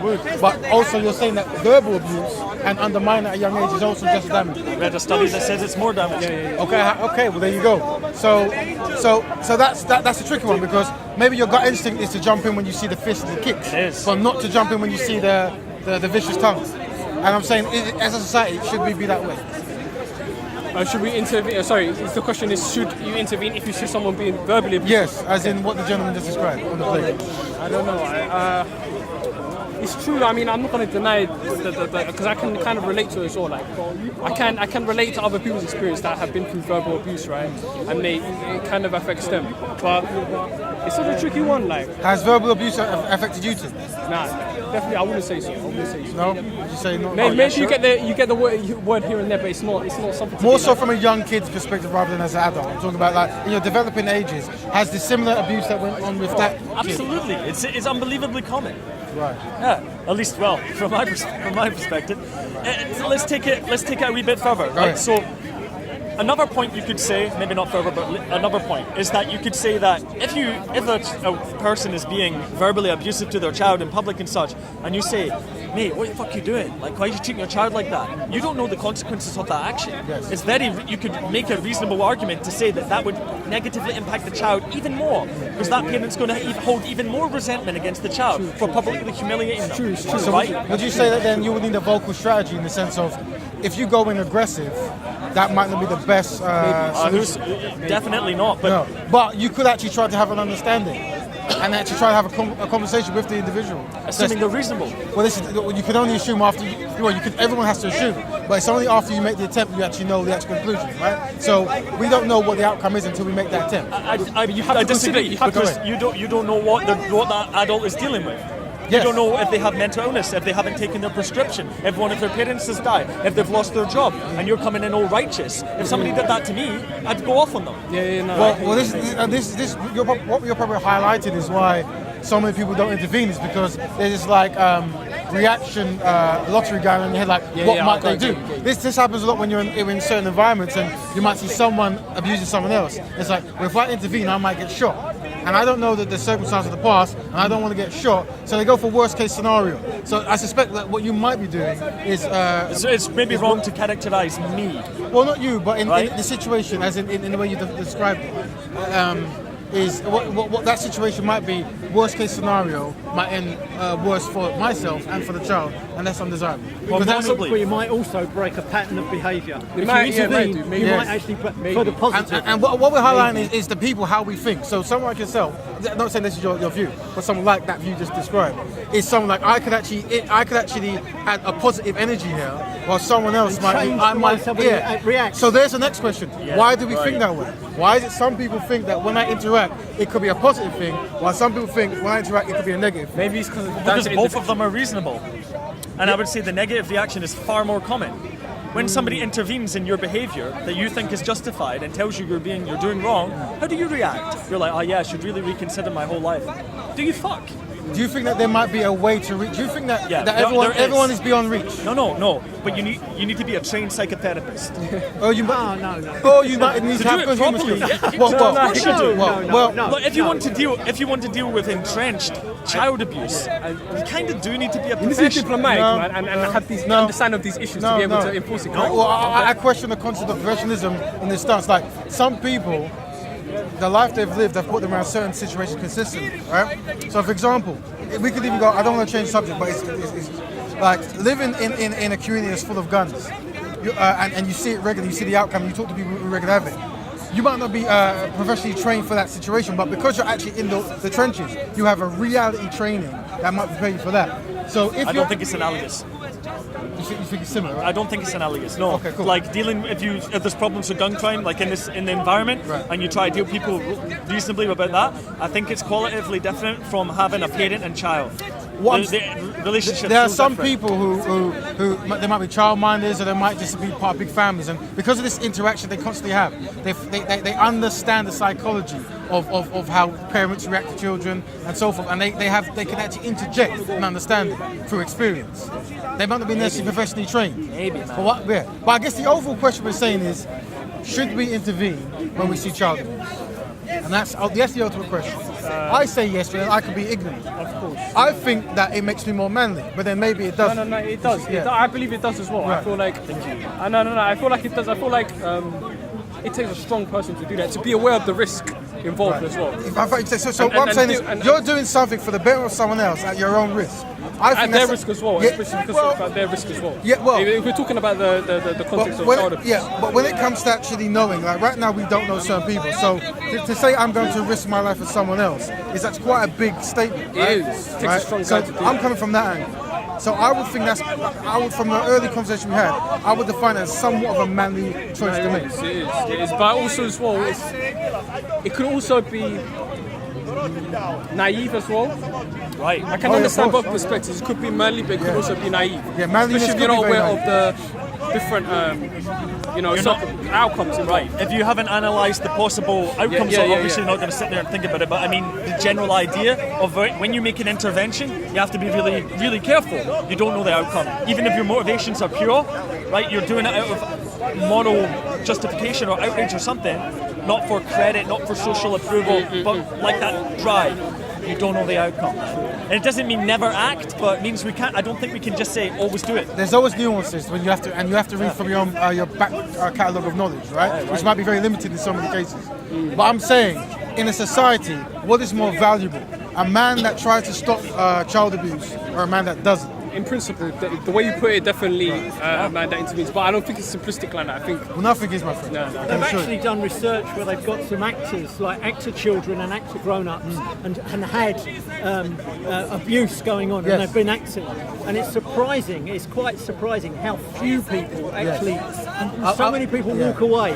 I've seen that in many other scenarios of like racism, sexism, and all that kind of.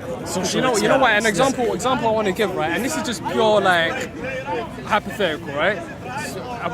Let's say, for instance, we've seen that example, right? Yeah. The example you've put forward: child being abused by his parent in public, and a young man decides, I'm gonna take it's for him it's a courage move. If I don't do this to act, then I'm a pussy, whatever it is. So he decides, I'm going to take that action. Right. He takes that action, and then it actually gets worse for that child. Then he encounters that same situation 5 years later, right, with that knowledge in mind of what just happened. Then he might think, okay, then can you really say to him, if he doesn't act, he's unmanly? Well, can I say this? Can I say that I think when we judge manliness, it's something that, for a certain point, we have to step back from it, being able to actually judge ourselves in the sense of, your initial reasoning for doing something is what we're going to overall judge as a community, right? So if I'm going to intervene to stop a child, so these guys watching me think I'm great, then the motivation is I would say that's the best motivation. I would say you want to stop harm from this innocent person. Of course, would be the primary, right? And all this stuff will be tertiary. So that's how I see it. Yeah, of course. It's like you understand this is wrong. And you want to stand up against wrongness. Not I want to get credit from society. No, of course. I agree. I agree. That's how I see it. No, of course. That's what I'm saying. Imagine they see it like that in a pure-eyed way. They see it in a pure-eyed way, and the outcome is actually worse for the child. They feel hurt because they're pure-eyed and feel like, okay, they encounter that same situation again, exactly repeat, just by divine circumstance, they repeat it, and then they decide, actually, you know what? Part of you's thinking, I want to take action, but the wiseness in you's thinking, maybe it could be a repeat of that, and you are doing it for pure high intention. You've not, Right. you know what I mean? So, have you ever tried to put yourself in the position of the oppressed, in the sense of try to do a role play in your mind? Oppressed. difficult though. Yeah. So from this standpoint, the oppressed would be children being abused by parents in this context, right? Okay, I wouldn't say oppressed though. So they have. So that abuse is oppressive. Just because it has different connotations and that often come up in conversation. Just call it abuse. Why does it need to be oppression? Like they're suppressing Because themselves. it sort of infers systemic. Yeah, right. Well, I think we're talking about the collective awareness of child abuse. Because it hasn't happened once, it's a collective concept. It happens amongst... Yeah. Good point. Right? Good point. And the child, I think it's safe to say that we feel that there's not much the child can do because the child's meant to be protected by the parents. When you abuse that, you are causing oppression. And the only Causing time... harm. Well, the only time the child can actually rebel against that reality is when they're of adult size. Yeah. And by then it might be too late psychologically. Yeah, I think it could so be. I identify that as it could be both. It depends This is why we have social services, allegedly. This is one of the primary purposes. Yes, but once again, if people are not speaking up and no one knows, then... No, I'm not. I'm not arguing against that. Yeah. But it's just a nuance thing. Yes. But one thing to say, like the statement you made for us there before was saying like the ideal is that when you see harm, it's more manly or it's better to take action against it. Yes. That type of statement, I think you would be extremely hard pressed to find somebody who would say in good faith, no. I think you could ask that question, should you interfere with child abuse? Everyone says, oh, of course. How many are going to do it? Not many. And how many people of those actually have abused children? Or, well, probably a few. So the question is, it's hard to get an honest answer, you know what I mean? And what you're doing is you're highlighting problems in society where deceptions are valuable, where the what I mentioned before, the perceiving goodness or perceiving the righteous deeds is more better than the righteous deeds. You know what I'm saying? I know. And this, I think this might, when you say why we are where we are, this could be one of the many percentages that add to that. Maybe, yeah, definitely. No, I There's agree. a lot of psychological problems with humanity. It's like obeying authority, cognitive dissonance, bystander effect, which is one thing we're talking about. When you see someone with a broken leg, everybody walks past, but when there's only a few people, they're more likely to help. It's a phenomenon. No. The Stanford experiment, the Milgram experiment, all these things that show the real problems with the human mind. In my estimation, they're problems because of our socialization. Like you see, the trends in society are usually because of something psychological, and whether or not we can alter that to make a better outcome is probably the key question. You know what I'm saying? Well, that's why I started these conversations about how do we change ourselves. It came from the first time, and we're highlighting social challenges that we witness and how we change individually might change society, right? So maybe if we culturalize stepping in, Definitely. that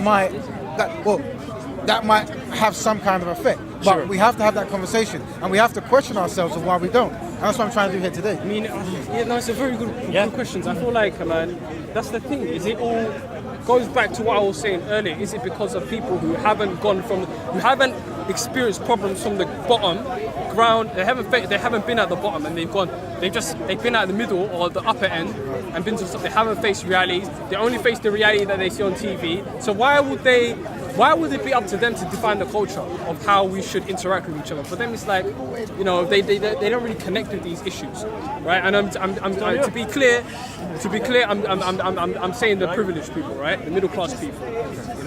You've got a dummy in your mouth.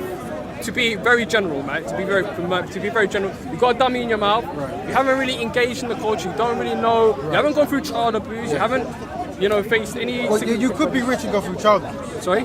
No, that's what I'm saying. I'm being general. That's what I'm saying. Very general. I'm being very generalized. I'm not being I'm not taking into account. I'm only judging what I see on TV, right? This general idea of the middle class. Did you say you're only judging what you see on TV? Yeah. That might be a problem. Maybe. Yeah, I know. I admit that's what I'm saying. It's a general thing. General thing, right? So I know there's general based on your bias. So Yeah. What else does he have? What else do any of us have? It may be better just not to generalise it that way, really. Yeah, but you need something to you need to characterise something. You need to characterise to make sense of it. Might extend your speech with a question, and it's like if this group you're talking about, the people who have, what do they have to do to be relatable? What do they have to be relatable? Again, in your context. No. Again, like for example, are they doomed from being rich? Is being rich and being better than you economically? Is that doomed them as a separation from you and them? For me, it's just like, okay, to be general, right? To be general, right? Middle class person hasn't faced any problems in his life, but he wants to talk about childhood. They're going to be reality to say they haven't caused any problems. No, it's all relative anyway. I know. That's why we've been through this. We've had this discussion For a few hours, I think. Yeah, we've had. I don't want to go into it again. But you mean like for like comparative challenges that someone in the quote unquote lower class is going through? Yeah. So look, a middle class person, right? Who has gone through. Who hasn't gone through problems related to child abuse, but yet he wants to speak about it. How is he then going to be motivated to change the culture? Because that's what we're talking about, right? Yeah, so we're saying we need someone people who hasn't gone through the challenges, they might not be necessarily motivated to change the dedicated to change the culture. So if we want to change the culture of interaction on a specific issue like child abuse, domestic violence, violence itself, big. You know what? You have constituencies. Why have politicians, rich politicians representing constituencies? Have people who have been through the problems to be able to speak about this problem, to change the culture. They're the people. I like that. That's valuable. Really, I really do think that's a have a valuable constituency. They have changed the culture. No, in my lifetime, my they're lifetime, rich politicians. kids could be beaten at school. We could be, but you have probably had a chance of being caned at school, yeah? And me. All of that's gone. The thing is that the actual way that you can actually treat children has completely changed over in my lifetime. So actually, but it's not perfect. It still needs work. But it's never going. In my view, it's never going to be perfect. It won't be. No. Never. But no, of course it's never going to be perfect. But it's getting better. No, it's getting better. And don't you feel like if there is a problem that you do have the potential to correct, right? It's not something that is. Oh yeah, but you should try to correct it, right? Yeah. That's what we're saying. We're saying that if we're talking about it's changing, dynamic. It's always changing. Yeah, exactly. And we're talking about modern day issues, and we've given an example of a modern day problem: a child a mom beating up a child in public, right? We're talking about how to change the culture, change the people at the top. Who's going to speak about these issues? Who's going to prevent? So more inclusive of people who are of that same kind of ilk. Yeah, exactly. I know you probably covered this, but domestic violence, child abuse, emotional abuse is across all financial classes, whatever. So it's a difficult one to choose. There are things where particular groups are more attacked. That's why I said I'm being general. I'm being general. Yeah, I'm being general with the middle class thing. Yeah. They could have the domestic. It's not even good. It's a universal problem. Yeah, it is a problem. No. I'm in agreement. Unless it's a poverty different form of abuse. is more likely to be. I think you've got to be careful though. If you actually make things so, if you wrap kids in so much cotton wool, they're not going to grow up. Well, that's what these generals. Oh no, precisely. But being overprotective is a type of abuse as well. If you look into the psychology I wonder of it, whether it's gone too far. I mean, because you don't let them learn. Well, it contributes to abuse. I wouldn't say it's abuse. It contributes to abuse. Well, there's various scales. Yeah. For example, somebody who keeps their child doesn't let them go out by themselves, keeps them in the house, lots of parents guilt trips them into looking after them when they're older. That's when you're verging on actual direct abuse in that context. A lot of But parents. it's a real thing. But then if the child has been overprotected and goes into an adult, right? As a child you can't really do much, but as an adult, then is it not up to you to be the man and just be like, okay, I'm not going to be a nice But guy. your formative years are really important. That's Like when behaviour. and when your psychology is forming, if the guilt, like the same thing happens with religion. People find it really difficult to consider religious ideas in the future when they're an adult if they've been inculcated with them when they're a young child. Okay. You understand? Like if you teach a child, they believe it absolutely. A Christian will probably and then grow it's from a harder. Christian family. It's harder to think about other ideas. It's that You idea. form a pillar in your mind. Yeah. There is the It's implication hard, isn't it? with It's what hard. you're It's hard saying thing. is that there's some ideal way to grow up without poverty, neglect, or abuse, or like there's some sort of idea. Never happened. But also, in my experience in asking anyone, is that no one would really change who they are, and they are the constituents of their experience. Including the hard knocks. fundamentally- Including the hard knocks. Which is what they're talking. Now, let me ask a question, a personal question. That you don't have to answer. You've all been grown up. You've all had. I hope you've had parents of some kind of upbringing. What would you want your parenting to do to prepare you better for society today? What did they not do that you would prefer them to do more of in the context of this conversation we've been having? Or we could be general and say what you think would be ideal.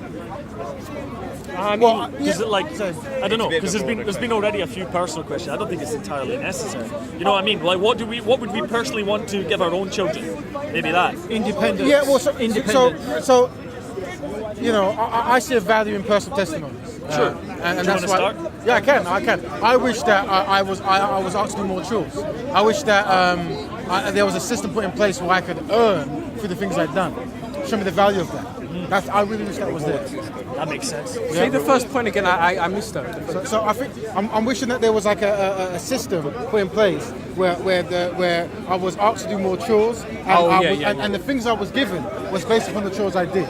So I saw the value that the more I work, the harder I am, the more I achieve. And I would like that system to be work ethic. I would like it to be amongst my whole family. That's personal. I see. No, What would be the the outcome is motivation, and what would be, for what reason would you It want would prepare me for an idealistic future in the sense of, it might not be true, but it's a motivational stance that the harder you work, the more you get. And you ain't going to get nothing if you don't work for it. Yeah, definitely. Right? Which is not a reality in some people's cases. However, in the It's a societal meme, isn't it? It's a societal message, isn't it? And that's where the opposite of tune in, drop out was the opposite of that, anyway, wasn't it? I mean, I agree on a behavioural kind of happiness way. I think doing stuff and motivation and having a full life in that way and seeing those connections is helpful. But like everything, like it's one slice, there's always contradictory other elements. But anyway, no, I agree on a real day-to-day. Yeah, so what I'm trying to do is people can only draw from information I feel that personal information is something that we have more regular, right? And it's like, that's why I asked the question, like, if you recognize that you're at a certain place and there was something that you could have gone through that would have made you more prepared for today's reality, what is that something? And would we then do that reality to our children? You know, Can we? Are we even able to? Well, Right. there you go.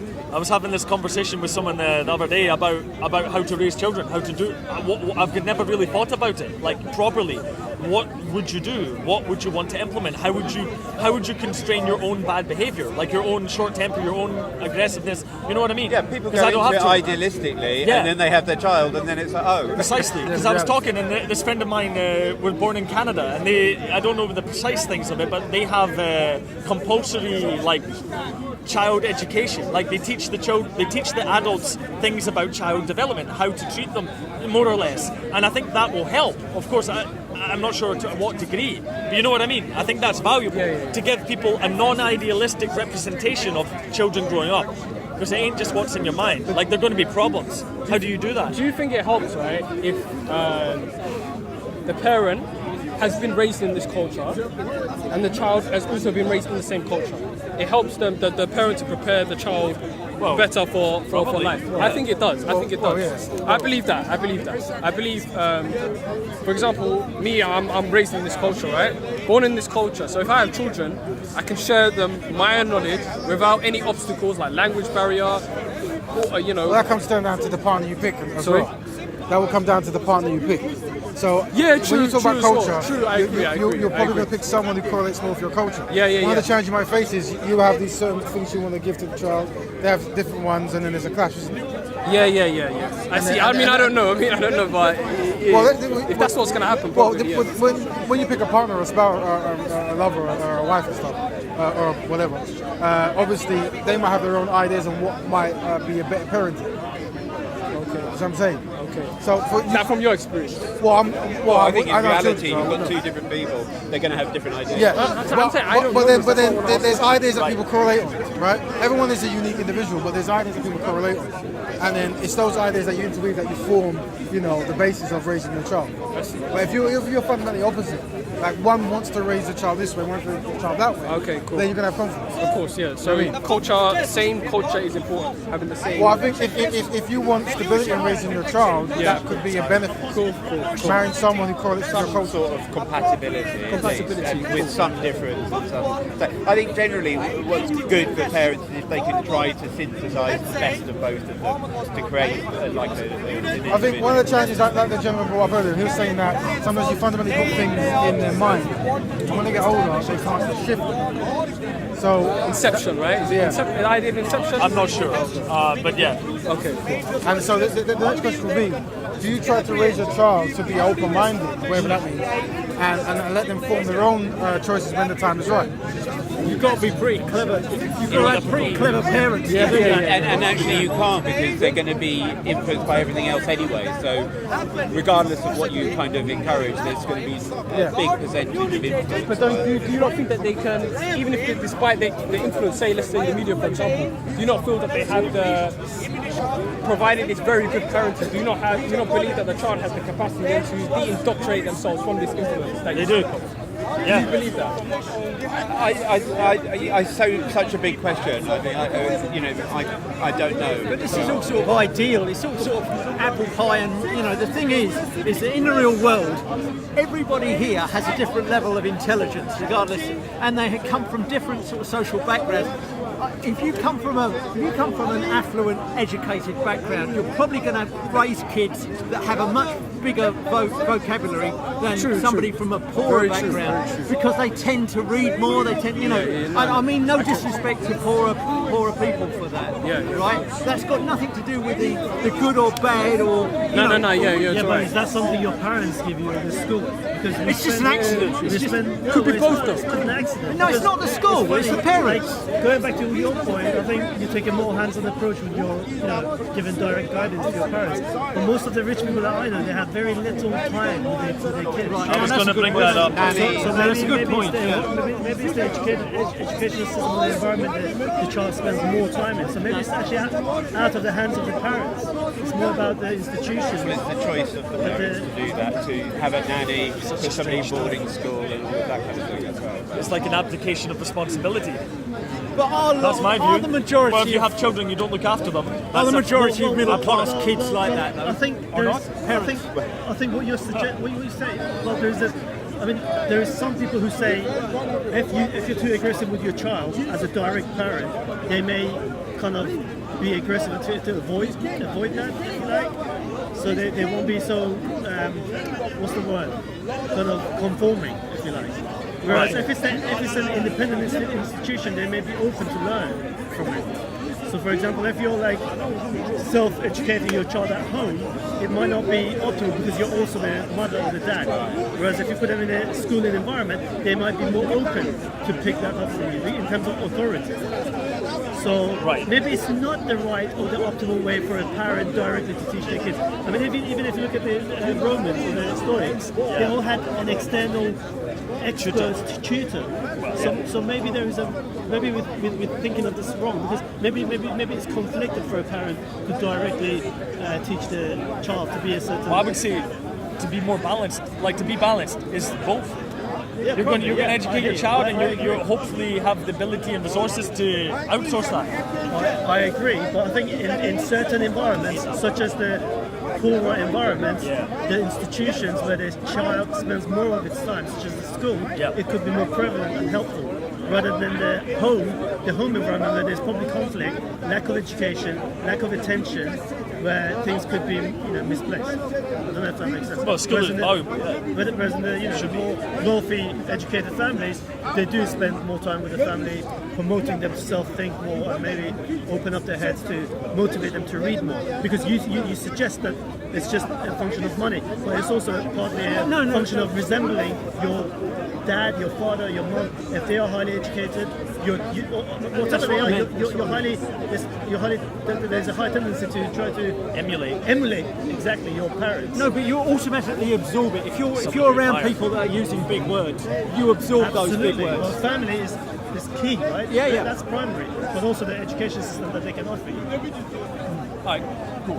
And the pressure they put on you as well. Hi man, good convo, it's been a while. Yeah, I know. Hope you continue this next week, man, or something. Check out the poem. Of course. Check out IF, right? If.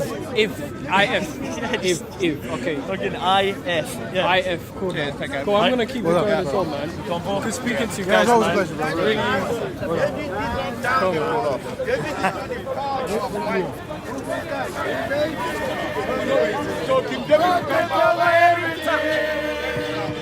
From your humility. Man, say it straight. Man, don't listen to BBC. man don't listen to ITV. I'm gonna be a bit off camera. As long as you can pick you up, if you stand here, pick you up still. What, brother? Let the camera know who you are. How do you drop it now? We're on playing right now. Yeah, it's always on, bro. How do you drop it though? So it's like this, yeah. We're going to talk about health, right? Yeah. His brother's approached me, says he wanted to have a discussion about health. So we're going to start. What is health? How can we achieve it? What's your angle on health? And we just go from there, really. All right. So I deal with the science of biology and chemistry, and I kind of deal with like the elements, the minerals, the nutrients, the protein.